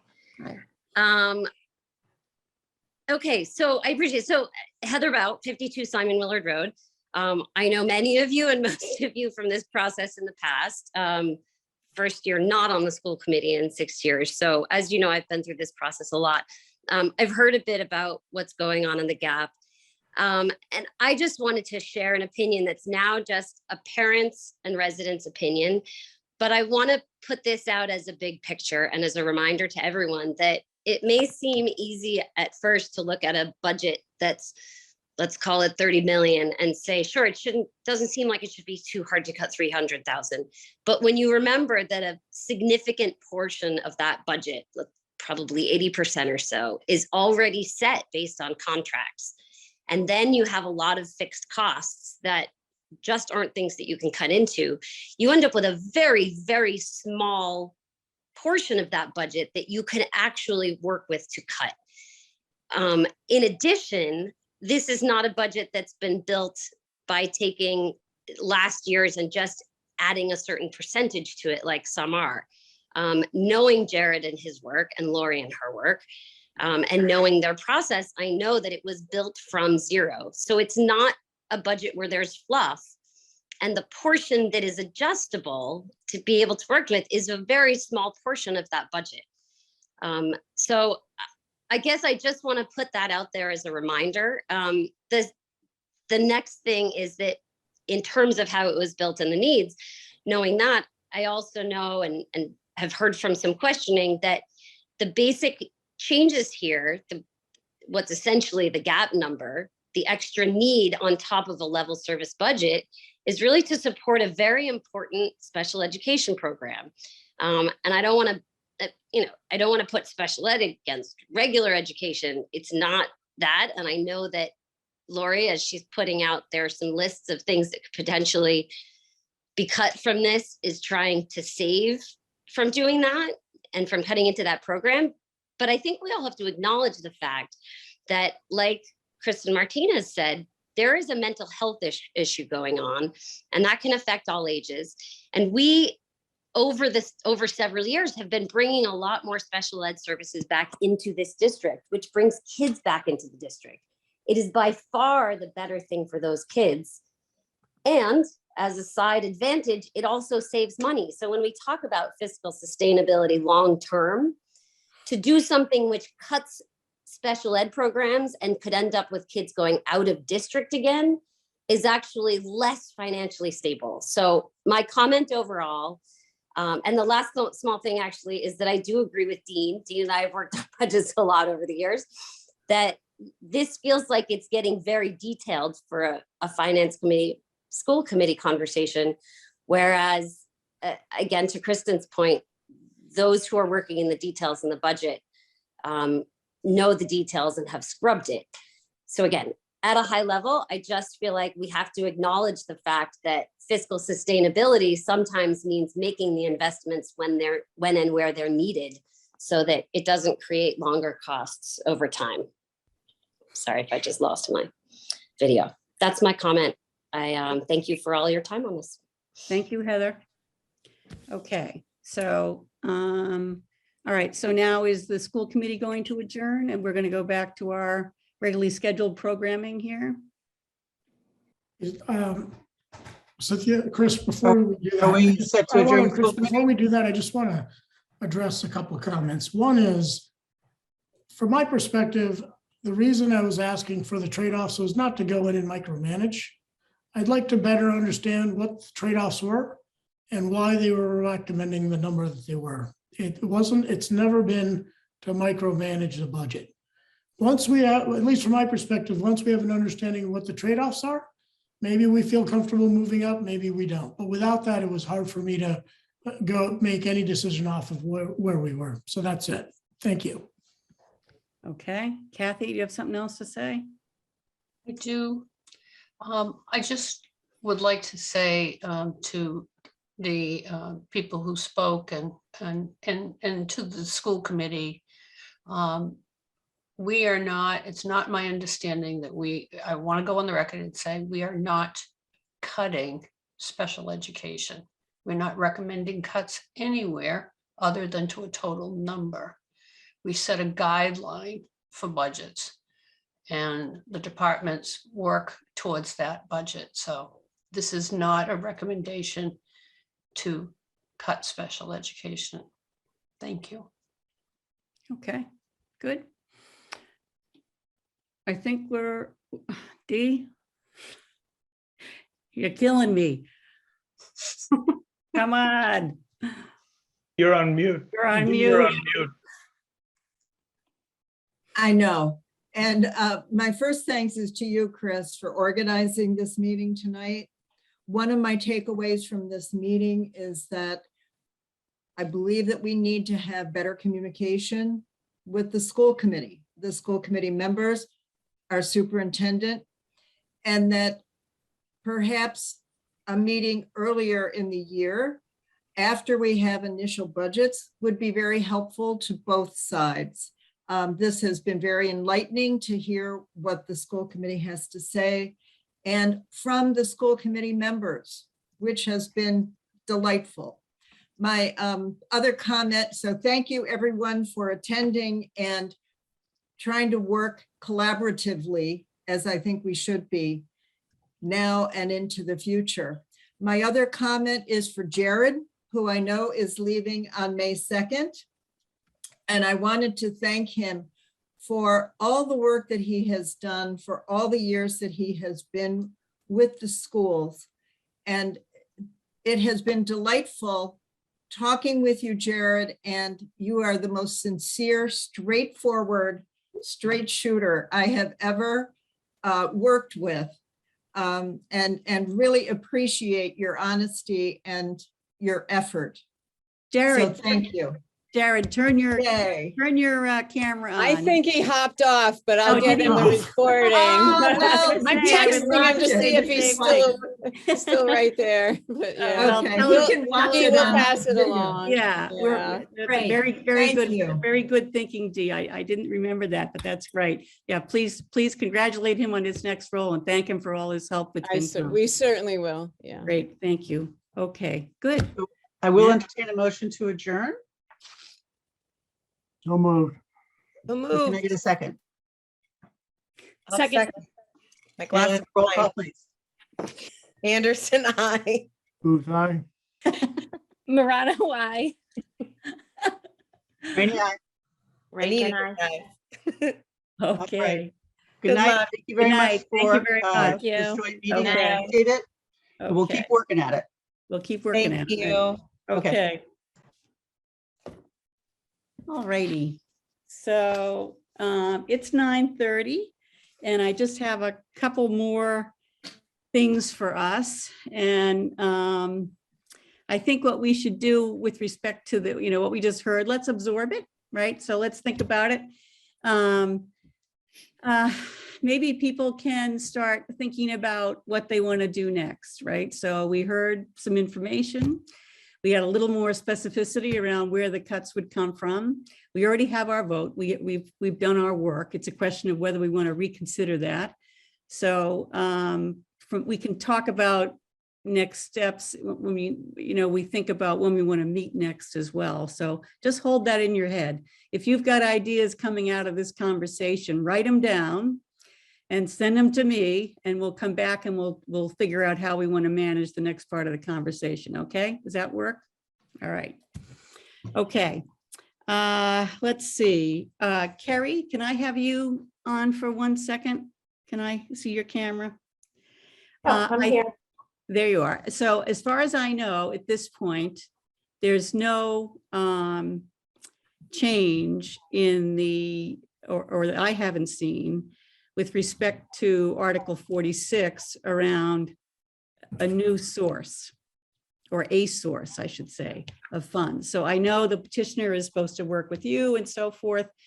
I haven't seen anything like that. So if there is a change in that, in Article 46, which is the reformatory branch trail, if there's a change in that with respect to funding, what I guess I'd want you to let us know, or let me know, so I can think about whether we need to raise it again with the committee. But just to let people know, the petitioner has been doing some more work around town with respect to funding, but I'm not aware, unless Carrie tells me I'm wrong, that that is resolved.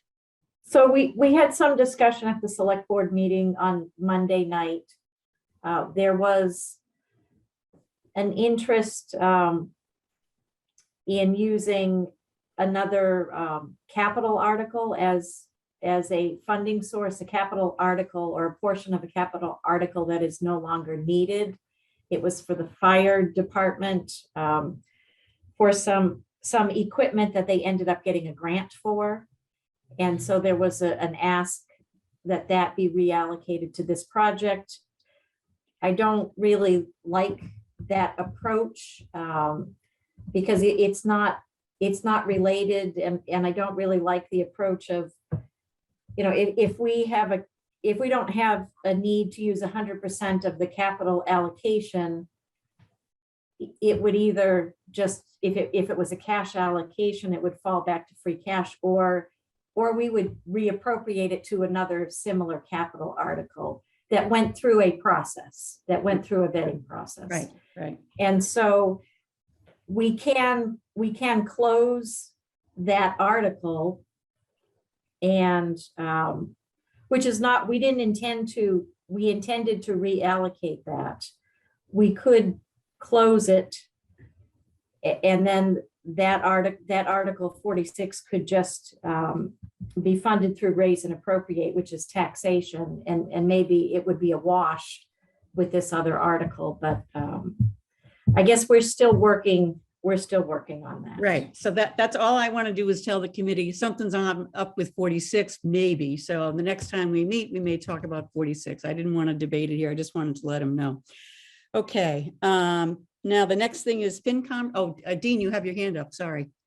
Yeah, I'm just want to return to the recommendations on the school budget that we just kind of walked through. Yeah. If we do nothing and let the status sit where it is, which is fine, the statements in the FinCom report are going to be fairly severe looking, and we are expecting the Why do you say possibility that? that we might be able to negotiate between here and town meeting, and people will get the report and it'll say, boom, we recommend no action. Boom, we recommend Right, this right. other budget number. Right. So I'm just saying that's the way it's going to come out. It will. Just to point that out. I'm not Right. recommending I that we mean, do anything, but it's just something we all need to be aware of, that that's how that's going to fly.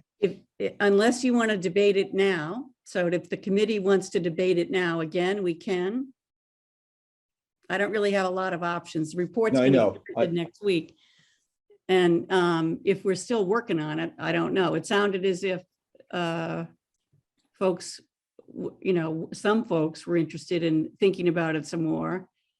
So I agree. It's a good thing to point out, Dean, but I don't know that we'll spend another hour tonight debating it.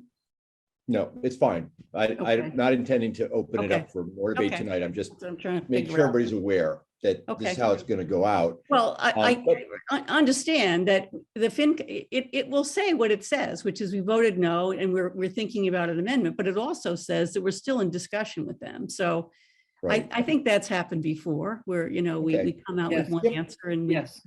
go to the floor and we have a different answer. So Yeah. I Yep, think we could we're- arrive at town meeting, kumbaya, Yeah. and then whatever was printed in the Right. report is null and void. So that's fine. Yep, Okay. fine. All right, so I'm going to go back to the FinCom report. So we submitted the draft that is our elements of the report to Carrie this morning. So thank you for sending in your pieces.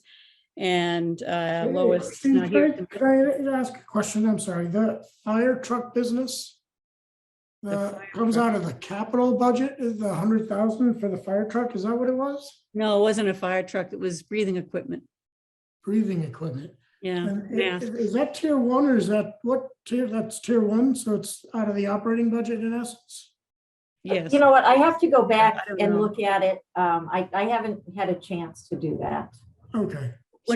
If we go there, we will bring it to you with a clearer explanation of what the guy's going to get. I don't know that that's even going to be the item, Parashar. Well, no, I guess what I'm thinking relative to the previous conversation is if I had to choose, for example, between 75,000 for this trail feasibility study and giving some money to the school, is that an option or does it have to stay within the capital budget? That's what I was just trying to understand, why Carrie was concerned about taking money from the capital budget and putting it to the trail feasibility study.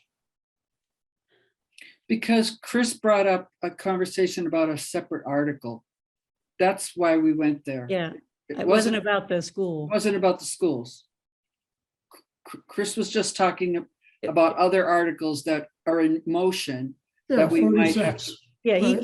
it sounds like he understood that. You understood that. So- Yeah. I understood that. Yeah. So what? So what's your, I don't understand what. I guess the question is, Carrie seemed to be concerned about taking money from the capital budget for the breathing equipment and using it for something like this feasibility study. And my question was, is that a concern because it's moving from capital to operating? But if it's tier one capital, it's operating in essence anyway. I just wanted to understand what the concern was. So I'm happy to state what my concern is. My concern is we have a capital planning process where we put all of our capital items through, we vet them through various public hearings. And I don't like then having an article come up outside of that process and using that funding, because there were items that we didn't fund because we had a limited budget. Fair enough. Thank you. I get it. And I agree with you. Thank you. All right. Carrie, what is the cutoff? I'm sorry. Carrie, what is the cutoff for capital versus non-capital items? $1 million? No, I'm gonna stop. We can't, it's a slow number, but I gotta keep All right. going. Sorry, Peggy, all right? sorry. Send her an email, she will tell you, but it's not on my topic. Gotcha. Sorry, I'm sorry, I apologize. I apologize. Okay. I apologize. Okay, FinCom report. Okay, so FinCom report is due to the printer next week. We have submitted our drafts. There are still a few open questions. We're waiting to see the town is going to, Carrie's going to work on the pieces that her and her team are going to fill in the rest. And then Lois and I will be looking at it next week. So there may be questions coming back to you. You're going to have to turn around very fast. We're not going to have a lot of time next week. So, but I think we're in pretty good shape. Dean, thank you so much for working on the projection. I think I understand what's in there. I think we're in pretty good shape. Now that we voted on 24 and 25, I can do write-ups. We can do the adjustments on the write-ups for those. So I think we'll be in good shape for that. And I think I have kind of a surprise for the cover. So that'll be interesting. So I'll start with that. Okay. That's the prerogative of the chair. It's great There stuff. you go. That's something I guess. That's the fun part of the job. Yeah, I knew there was one somewhere, Mary. You're gonna I didn't know it'd hide out until April, but there it is. You're gonna beat Phil in the mask with his rifle. Oh, no, there is no mask. There is no, we are coming out. We're coming out. Okay. That was my calendar. finance committee report, was the mask. That was. The calendar is the next thing. So our next regular meeting is the 28th. So today is the 7th. So we have the 14th, the 21st. There's 2 other Thursdays in between. The only thing we have left, really, we have to vote on the slate of officers.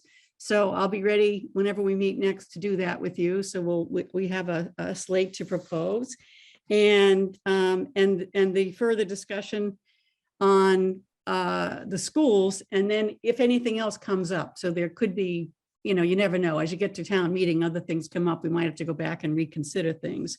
So what do you want to do in terms of meeting next? Do you want to percolate a week on the discussion with the schools and come back next week to talk about it? Or you want to wait until the 28th? What do people, I'm open. What do people want to do? I recommend we wait until the 28th. It wasn't clear to me from today's discussion, Sven, that they were going to go back and look at this. And just to be clear, I didn't hear any movement on their part, which is fine. So whether they stick to what they've got or not, I don't know if they're going to decide in the next week or two. Maybe, Chris, you can reach out to Cynthia and get a sense of, are they going to go back and try to reduce their number a bit or not? And if so, what the time frame is, and then we make a call. But, Right. Go ahead, Brian. Sorry.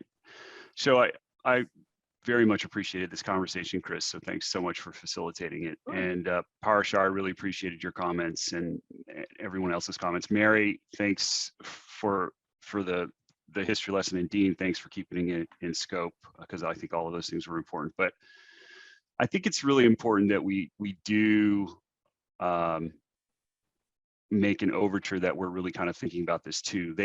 I think we need to be supportive of the efforts that they're trying to make. And, we need to have some type of scenario analysis on our side as well, which is, okay, if we were to meet them halfway, what would that require? And because it's not clear to me off the top of my head how we would go about coming up with roughly $150,000. So I just feel like we need to, they're going to go back and do whatever it is that they do, but we should be prepared and kind of be thoughtful and intentional about trying to work with them. We talked about dialogue, and there were a bunch of accolades and platitudes extended to tonight, but let's put something behind all of that stuff and think about what it is that we would be willing to do, not to say that we would do it, but what we would be willing to do. We've sharpened our pencil and tried to come up with this.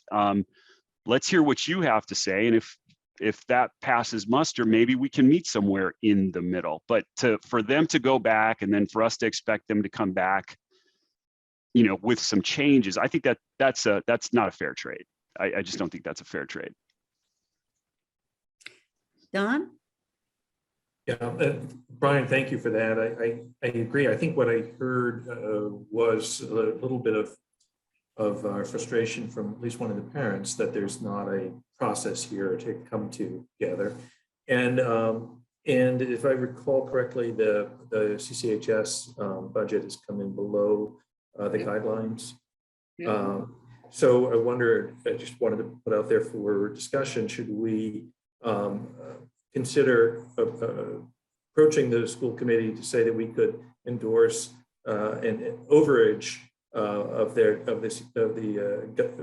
by the same amount on this budget. The one thing I didn't add, just to jump on that was a very long-winded way of me asking. Maybe next week's a good opportunity for us to just quickly come together and use that time, as opposed to waiting until the 28th. That was the point. I'm sorry, everybody. Thanks. Okay. All right, that's a suggestion. Greg, yeah, I think Brian does have a point. What, you know, to turn it around and say what they would give up, what does the town have to give up? So what would the $300,000 cost the average taxpayer? I think that would be an absolute good thing to put on for the town meeting. This is going to cost your average, you know, income or whatever to go up $4 or whatever it may be. Right. The reverse sides, just so that we have both sides, you know, so a player can see that. But, you know, if we want to really dig into their budget, saying that, which we have said, we don't want to say that like, oh, it's going to be special ed or it's going to be buses or whatever. So I think we should have that ready as well. So Carrie could probably easily dig that number out for us. Yeah, I think having the impact is helpful. 100%, 50%, whatever, 75, and you can do whatever increments. What I would not want to do, and Don, I appreciate where you're coming from, is just to do a simple direct trade-off. Because I think, you know, we were thoughtful about why we set the guidelines the way we did. And if you do that direct trade-off, it just implies it's relatively arbitrary. And I don't think that's what we did. So again, hey, we're short 360,000. If we fully fund it, if the town fully funds it, here's what the impact is. I agree, Greg, we should have that number in the back of our mind. And are we willing to live with it? What's the number at 75%, 50, and 25, just to take some arbitrary three numbers. And then we could have that conversation. So I wasn't implying that they're the only ones that go off and do it, right? But then at least we now have a good understanding of what the trade-offs are of giving them the money versus them coming back and saying, well, we won't run this lab or we'll drop this program, right? Dean. Just briefly, you know, 300,000 on a total expense line of about 115 million or 112 million is, you know, we're talking about the same problem that we're asking them on their 43 million. Like, what is that going to mean to a resident? As Greg points out, if we actually run the number, it's going to be like $4. This is not going to be a big deal. So I don't know how important that is. It's, you know, it's more conceptual at this point than that absolute number. It's really. It is, but it's also symbolic, I think. Yeah, that's what I mean. Yeah. Yeah. Amrith. That's to reiterate that I don't know that we have to go prepare for what we would give up, other than our recommendation is going to be what's the cost of the taxpayer. And it may be only $4, but $4 here and $4 there, and pretty soon you're going to have a pretty substantial increase in, especially 2 or 3 years down the road. And that's the point which I don't think came across in the presentation that we gave them, is they were looking at it as we're trying to not give them $300,000. And I don't think they're seeing that we're not looking at just this year's budget, but also 2 years down the road. Yeah, I've had that conversation with them directly. I don't know that it's clicking, but we have tried to explain that the concern is more about 24 and 25. Mary. When we started this process, when we handed out the guidelines and then we increased them at the high school and the town, we forecasted about a 3% overall property increase to the property tax. Is that right? 3.25. 3.25. Okay. So they came in 175,000 less at the high school. And that brought it down to what? Did we ever refigure that? No, I haven't seen the guy. Carrie, I don't think I haven't seen a new one that shows it with the 172. Have I? I know there's a revenue adjustment, but I haven't seen a new one. Okay. I guess my point is, we don't have to get lost in the numbers right now, but my point is when we set the original guideline, we did it knowing that it would hit the property tax at about a 3.25%. They're coming in under in the high school. So I think that to me is money available for us to relax our guideline at CPS. And I do agree with Brian that I think we should make a move.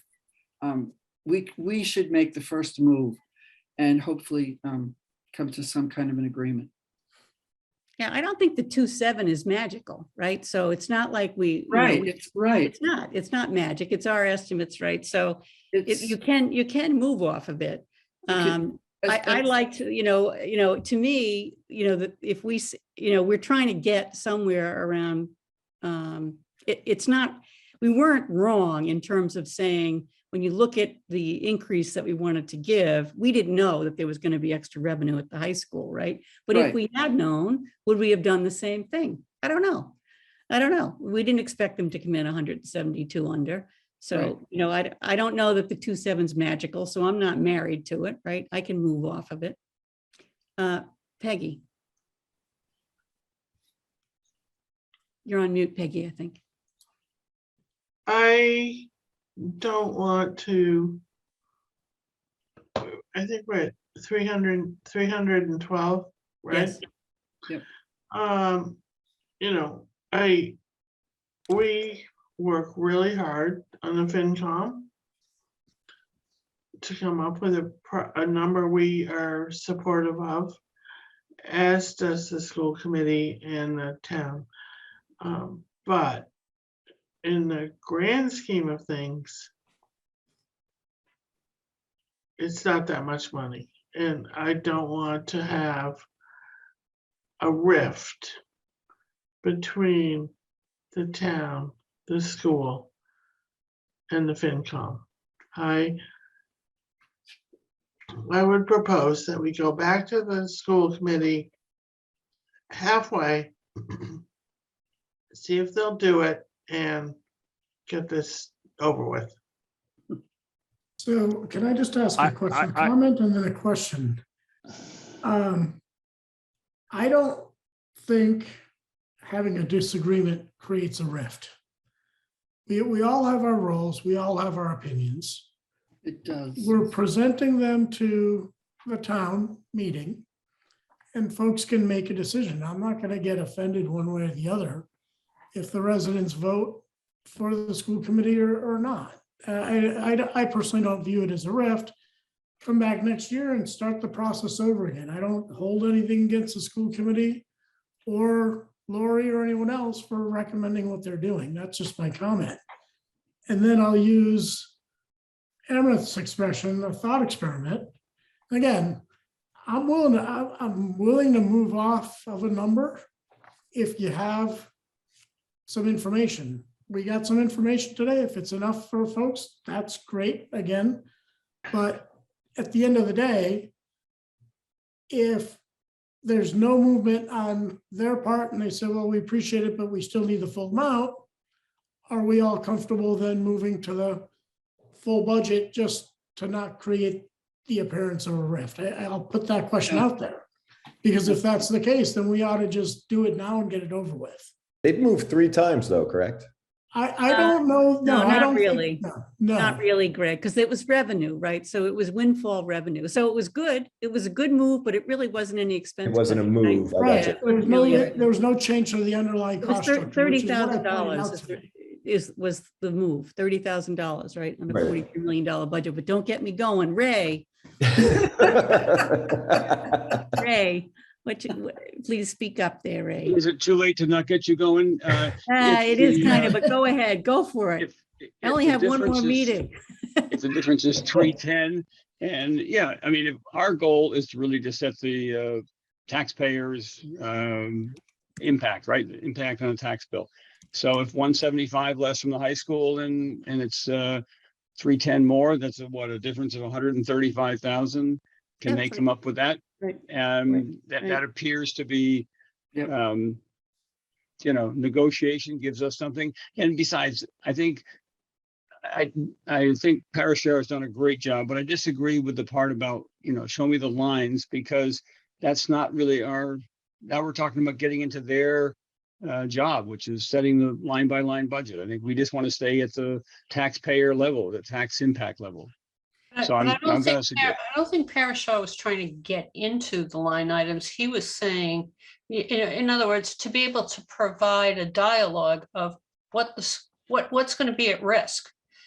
Right. Communication with the town, with the citizens at town meeting, sort of cluing them into saying, here's the kind of impact. This is what we're asking for. This is why we're asking for 310 more, is because of this, this, and this.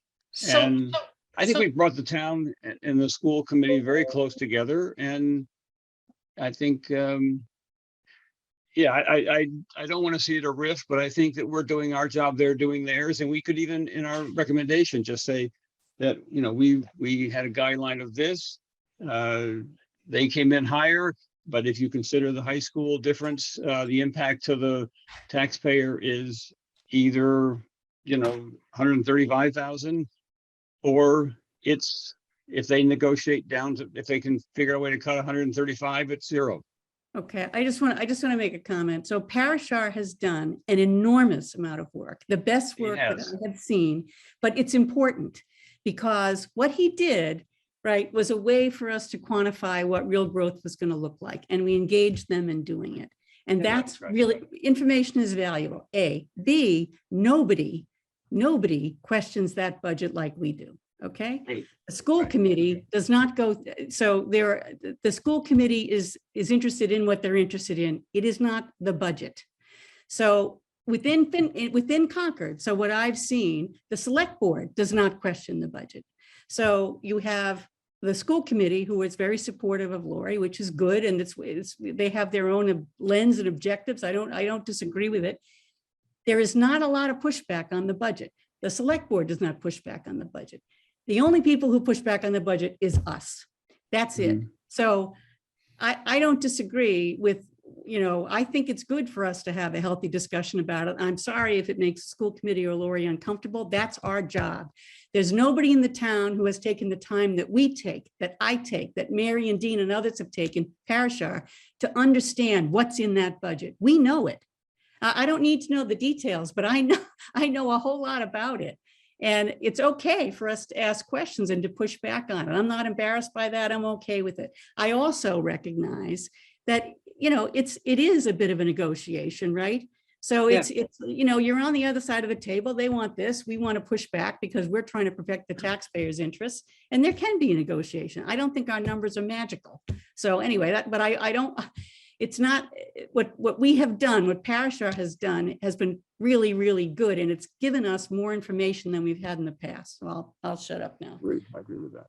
You got her I'm going. sorry, Ray, you got her started. You got her going. Yeah, I apparently You did. did. And You did. I think I owe Parashar an apology. I didn't even intend to owe him, but yes, I think he's done tremendous work. I'm sorry. I'll stop. But we're Now we're going into the town budget. I make a motion to table this discussion till the next meeting. And I say we stay where we are. I think I agree with You Chris. can't do that after you make a motion. That's Just not make a motion. Okay, hold on. All right, so I'm still running the meeting. Okay. Eric, go ahead. Yeah, so to Brian, I thought Brian's point was a good one. I'm very open to working to find a compromise here. I think it's critical. Speaking for myself, when I have to make a decision, especially an important one, I like to have my story straight, which means having facts, having data points, and in the context of a budget, that means dollars. specific dollars. And that's what I'm interested in here. I'm certainly not interested in meddling in the school department's budget or anything like that. I just want to have my data points. Okay, thank you, Brian. Can I just, I guess, echo on Kathy? I'd like to make a motion to have a meeting next Thursday, so we can It's just. not a motion. You Or you can suggest to me. Can we as chair, suggest you can to the suggest chair? me as I'd like chair. to Okay. suggest next Thank week, so you. we can just get this All done. right, thank you, Dean. Chris, you mentioned that this is the place where this budget really gets scrutinized. It is fundamentally in the state legislation for school committees that one of their tasks is to manage the finances of the schools.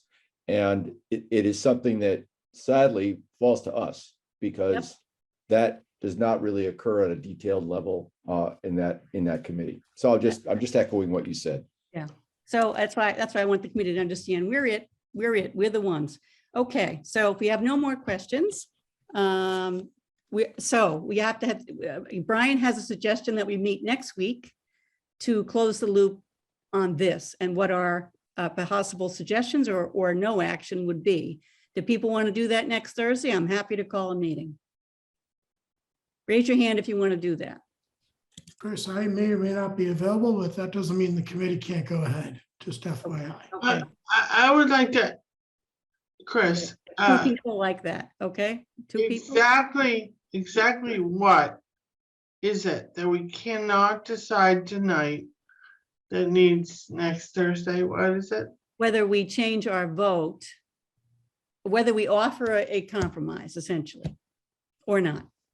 I think that's, that's the conversation. I think that will take a little more time, Peggy, than we have at 10 o'clock at night, but. Great. Okay. Even for right now. I'm a closer, so. Okay. But I can go for next week. I'm available. All right. So unless someone objects, I didn't see a lot of people saying yes, but I'm happy to do it next week if you want. So Chris, may I just ask one thing about that? Yes, Amrit. We already have said several times that the high school came up with $170,000 that they didn't spend. Would you be open right now with saying our entree on this is we'll consider the 170 under on the other school as being part of your overage. Come up with a way in which you can shave half of your excess off, and let's meet in the middle. And just, we don't need another meeting next week to decide that is what I'm proposing. Is that reasonable? Okay. Yes, it might be. So just specifically lay it out. So if the gap is 315 and they're under on the high school by 172, right? So I think that's. I'd phrase it slightly different. I'd say whatever you're under on the high school. No, I'm not phrasing it. I'm just trying to make sure the committee understands. So 315 minus the 172. 143. 143. So you're saying ask them to offer 143 or half of that? What are you asking? Ask them to offer 143 somehow, and we'll offer the other 170. Hey, you know what? We're going more than halfway. Okay. All right. Anyways, I would totally agree with that, but you cannot take money from the high school. It's combination. No, we're not taking it from it. They underspent the guideline. They didn't come in that, they were below it. They came The in high below the school? guideline. Yeah. But we can't take money. No, we're not taking money. We're just moving the level on. Moving it from one guideline category to another. I understand what you're saying. We're not doing that. Mary. Okay. I like that idea. I like that idea. Okay with Love me. it. Everybody If likes we that can idea? do it, I love it. Wow. What about Parashar? He hasn't said anything. He came up doesn't with love it, I numbers, think. so. I asked my question earlier about the thought experiment. Go away. I would suggest that, Chris, you pitch that to the school committee, see what they say. Okay. And again, I agree that the 2.7 was, we set that in the overall guidelines, keeping in mind 3.2. I will say the same thing about this decision now.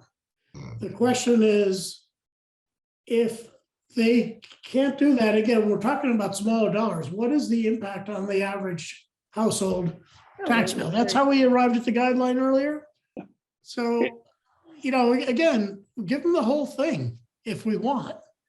No, it's But the 300,000. question is, No, that's not what we're saying. 300. I guess here's my point. Again, we also lose sight of what's going to happen in future years. And this is going to be an issue next year, and it's going to be an issue the year after and the year after that. Yep. And nothing I saw, I appreciated the qualitative areas that they would cut. I appreciate that. I didn't see something that tells me we're going to shave 50,000 off of this lab, and we're going to do this for this, and here's the trade-off. Mhm. And until, I don't think I've ever seen that in the years I've served on the FinCom here.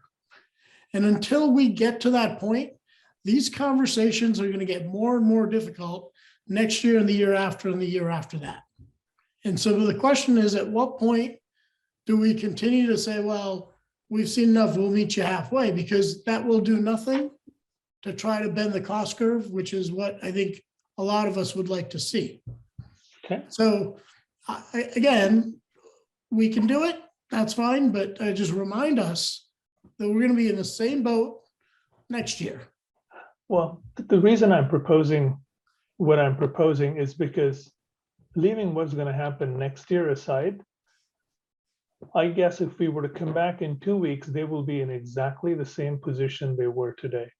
What I saw in the meeting and what I heard in the meeting and the support which the budget has from parents and the school committee and so on and so forth, I would be very surprised that they found another dollar, or they came back to us with an answer which we would say, if you didn't give us this $300,000, we would take X from bucket this and X from bucket that, and that would cost us 2 hours of training for a teacher. Or I don't believe we're going to get that level of detail. So do I want to wait 2 weeks and not get the answer and then make the decision, or do I just want to cut bait and keep going? Well, and look, I'm not under any illusion of what we're going to get and not get. And again, I'm not interested in micromanaging anything. I feel perfectly comfortable going to town meeting, saying, we're at this level. Here are some of the trade-offs the school says are necessary to meet our guideline, and let the residents decide. And by the way, I'm under no illusion that parents won't turn up and support the school committee. That's their right. And if they do, that's great. But at least people will have made a decision with the trade-offs. That's all I'm suggesting. Absolutely. And I don't feel that's a rift, by the way.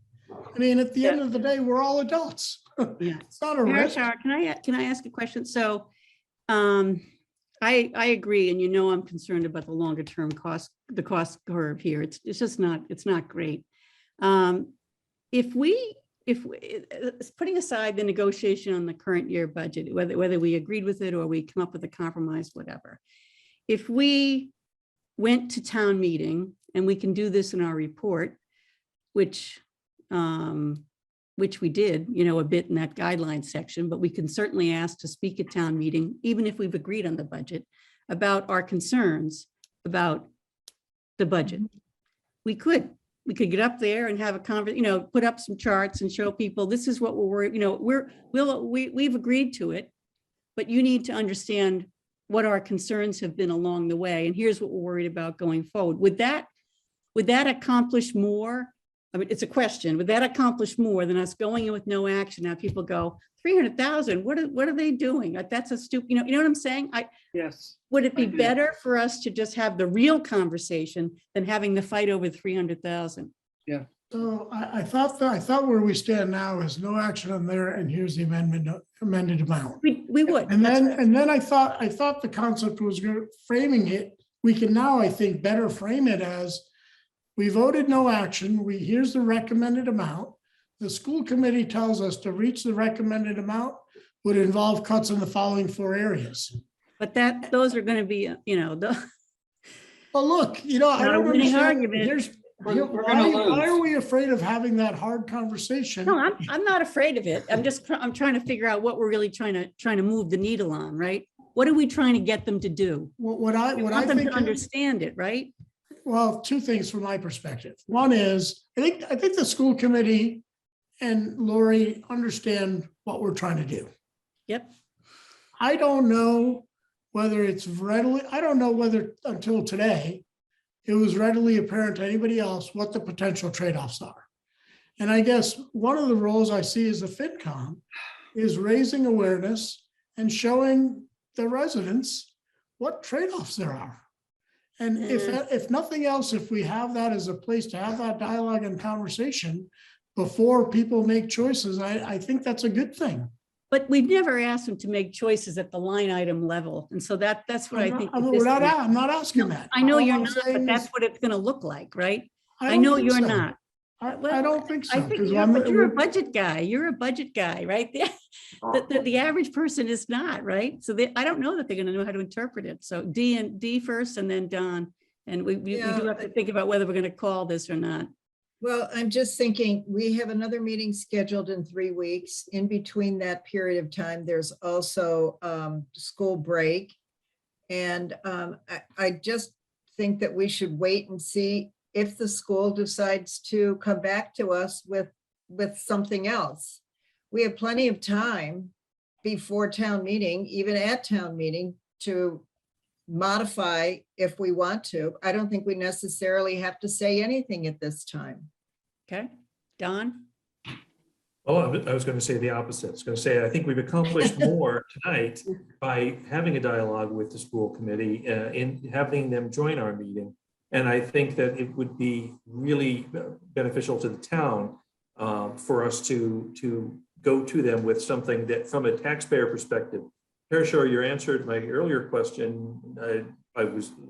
Or response, I guess, to what I said. I was a little lost. You said you don't think that we should conceptually take money from the, that they're underage on the high school budget, but that's savings on the tax dollar. I'm just saying, well, there's savings on the tax dollar there, and there's overage on the tax dollar here. Why don't they offset one another? So I respectfully don't, just don't understand. Since we're really advocates for the taxpayer, isn't that the bottom line?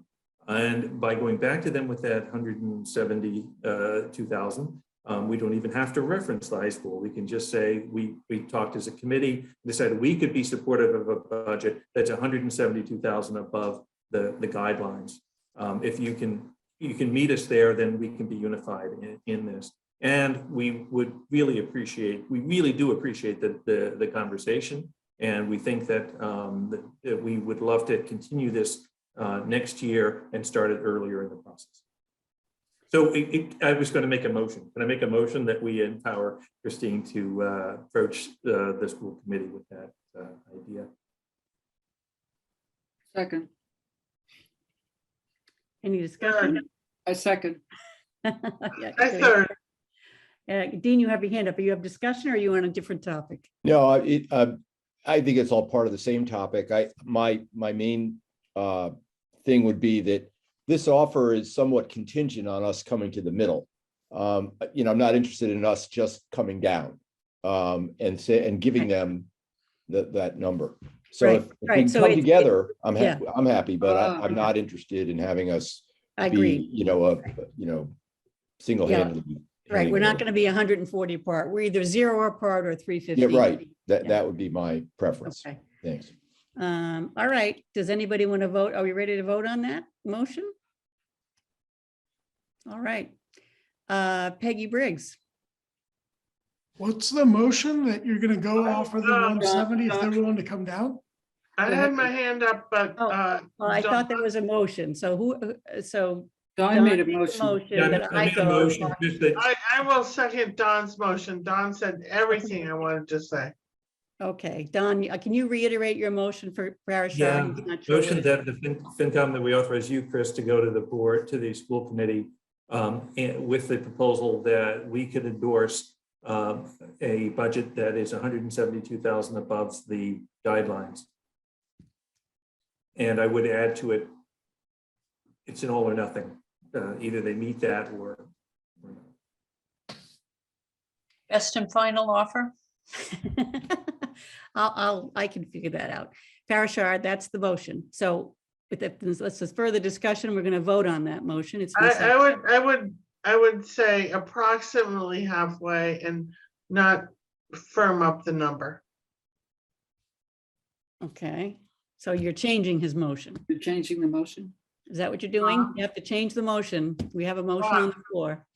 John, do you want to change your motion? Peggy, my motion was based on the taxpayer and trying to be, hold the line at that. So I'm willing to go beyond the I'm just halfway. trying to give Chris a little leeway. I'm willing to go beyond the halfway, which is what the 172 does. Okay, fine. All right, good. We're going to vote on this motion then. Peggy Briggs. Yay. Yay. Dee Ortner.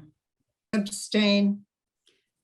Abstain. Okay, Kathy Kukalo. Yes. Ray Andrews. Yes. Parashar Patel. I'm going to abstain. Okay. Eric Dahlberg. Yes. Greg Garriello. I'm with sending a letter. What was that?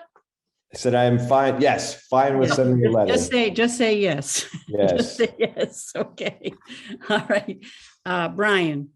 I'm going to abstain. Okay. Don. Yes. Amrith. You're mute. Sorry, abstain. Mary. Yes. Dean. Yes. I get everybody? No? Except yourself. Oh, me. Sorry. I'm a yes. Excuse me. Thank you. Yeah, we have 1, 2, 3, 4, 5, 6, 7, 8 yeses, 1, 2, 3, 4 abstains. So the motion passes. So I will do that. And do you want to meet next week or not? There's the motion, you. Okay. All right. So unless I have other business, then we won't meet until the 28th. So unless we have other business. So if this is an acceptable amount to them, I will communicate back to you. All right. Thank And I you, will Peggy, for pushing us on tonight so we can avoid a call next week. I'm for that. I'm for that. Okay. All right. So I think the only thing left is, all right, so we don't have to do anything else on the calendar. So the only thing left is public comment. And do we have any poor citizens still? Okay, so if you want to make a public comment, you'll have to raise your hand and Chris Carmody can tell us if someone's looking to make a comment.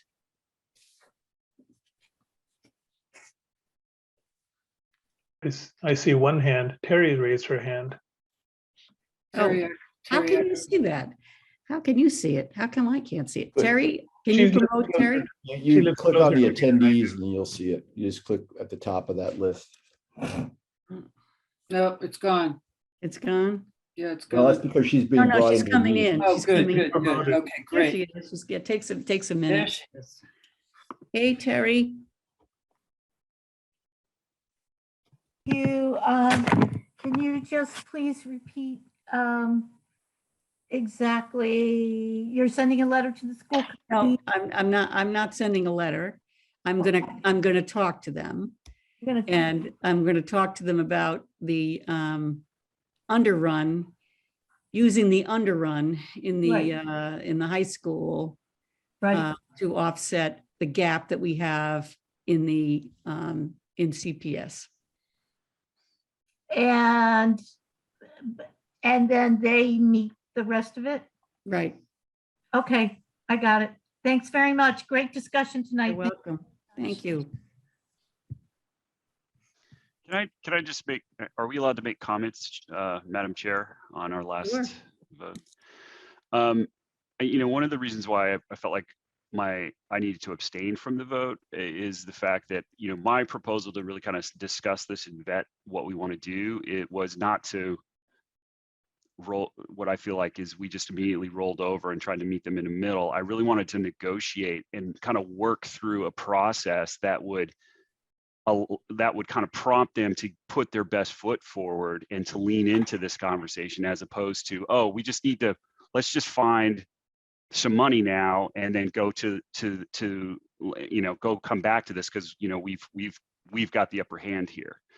And so it's as we as a finance committee go into these conversations, and particularly negotiations, the negotiation is a dance that we have to do. And every year, as long as I've been on the finance committee, what ends up happening, or at least my recollection, is that the schools, even before Dr. Hunter was here, the schools would put a proposal down. It would probably be more than what the guideline was. And then they would rally the troops.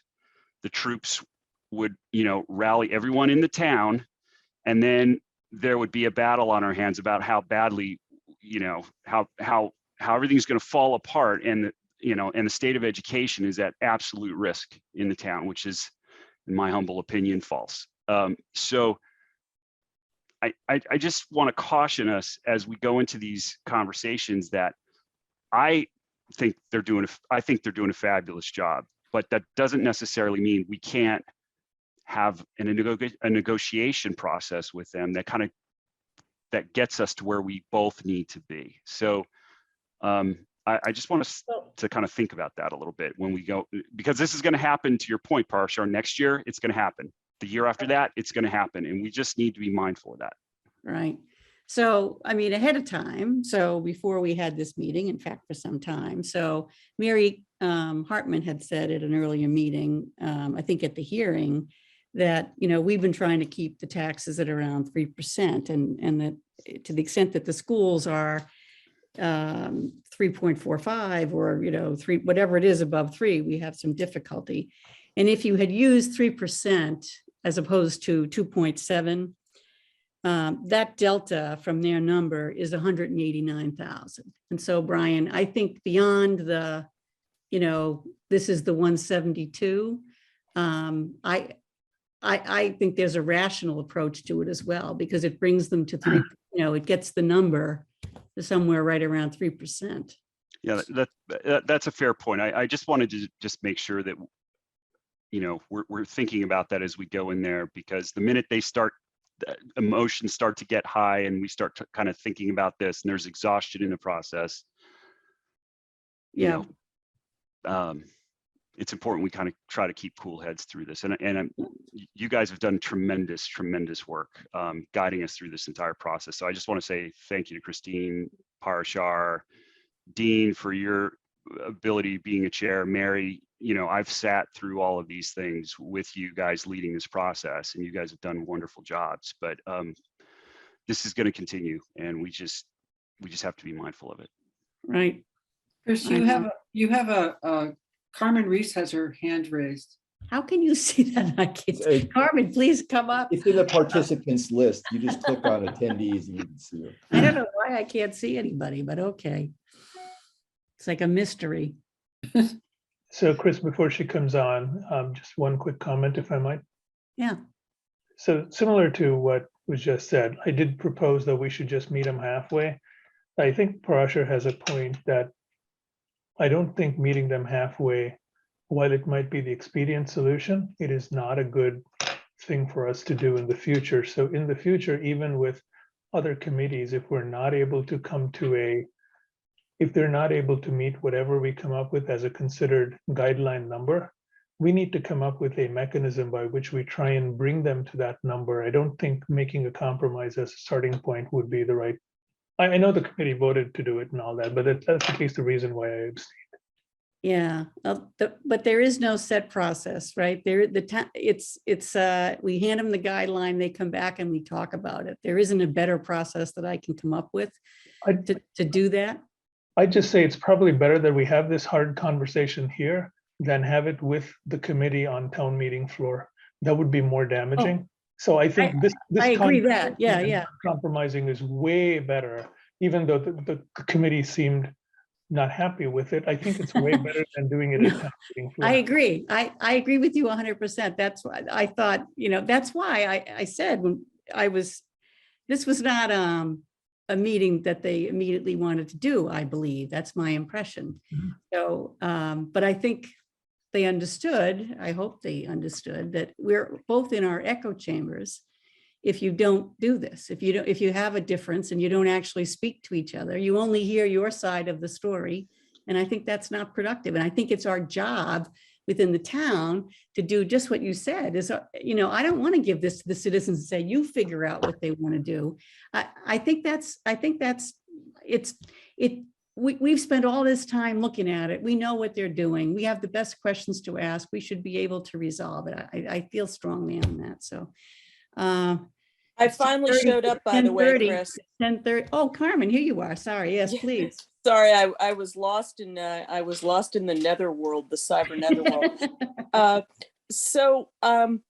just want to say to the group of 15 of you on the Finance Committee, thank you, because we have more than 12,500 registered voters in this town and more than 17,000 citizens.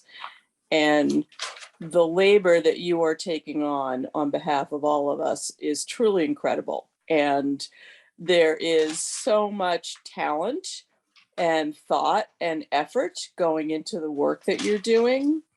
And I think you must very frequently feel like this is a thankless job that you are doing, because Chris, you're absolutely right. You are out there being the only ones pushing back on the budget numbers and taking the long view. And these are hard issues. There's just no question about it that these are hard issues, and reasonable minds can differ on them. And the very best we can do is dig into these issues, think about them, spell them out for the voters in town, and let us all make informed decisions. So thank you. Thank you, Carmen. We appreciate that. We need that pep talk, I think, every once in a while. And today was a good one. Thank you for that. Yeah, well, you deserve a pep talk. So thank you so much. Okay, Parashar, I'm going to remind you, it's 10:24. Yeah. So go ahead. I'm just going to remind the committee, and echoing a little bit what Carmen said, we have to think, I think, more strategically, starting right after town meeting, about what's going to happen over the next 2 to 3 to 4 years. If you take a look at both the CPS budget and the CCHS budget, I don't know the sequence of when the school contracts come up, et cetera, but we need to actually have a little bit of a deeper dive into setting ourselves up to be able to better control their budgets. The cost estimates that they did were great and gave a nice insight into what's happening long-term, but it's a bit scary in the out years. It's scary starting in 24, 25. So I'll just leave it at that, and something to think a little bit about. How do we start the conversations early? Some of it, obviously, all of it is in the purview of the school committee. I get that. However, whatever advice and whatever gentle nudges we can give along with the select board in moving the needle there will do the town a world of good for the next 5 to 10 years. Well said. Kathy. Yeah, after listening to Brian and a few others kind of waffling on my vote of yes to compromise, this is a difficult message, and we are trying to get the schools to look at the long haul. And perhaps, Parashar, you're right. Maybe, we should immediately start thinking about how are we going to present that picture. I mean, you've done all this work to gather the information, and, right now it's sitting with us, with the people in this room. It's in the report. It'll be in the report. The projections for the next 5 years? Oh yeah, they're in there. Do you get an opportunity to present that at town meeting? No, but we could ask to. And so that's what I was suggesting. If you want to do something else, right? So you don't have to argue about the school number, but to say, we are worried about the longer term picture, right? And here's what it shows. We could certainly do that. We can ask for time if the moderator allows it, if the moderator. And say it was a very difficult process this year, and we could. Okay, all right. Do that. Thank you, Chris. Sure. Peggy. Others have said this, but unfortunately, we are not the elected board. So we are an influential board, and in Concord, strongly influential board, which is wonderful. And Carmen, thank you so much for appointing all of us and being here tonight.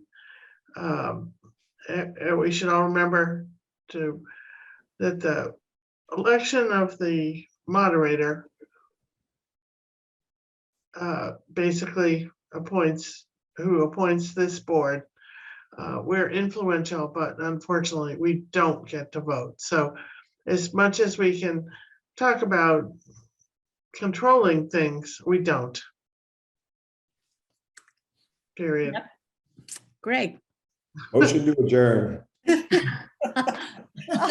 Second. Okay. Thank you very much. There's no other public comment, right, Chris? I don't want to make sure I cut anybody off. I think we're good, right? Yes, we're good.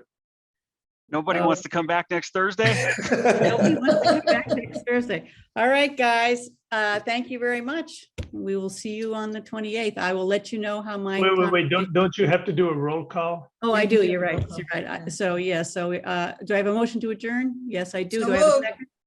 Do I have a second? Okay. Peggy Briggs. Aye. Chris Reynolds, aye. Greg Gariello. Yes. Dee Ortner. Yes. Don Kupka. Aye. Ray Andrews. Aye. Parashar Patel. Yes. Eric Dahlberg. Yes. Brian Taylor. Yes. Dean Banfield. Yes. Amrith Kumar. Yes. Mary Hartman. Yes. Kathy Kukalo. Yes. We are adjourned. Thank you very much. Thank Thank you, Chris. Good job, Chris. Thank you, Madam Chair. All right. Okay.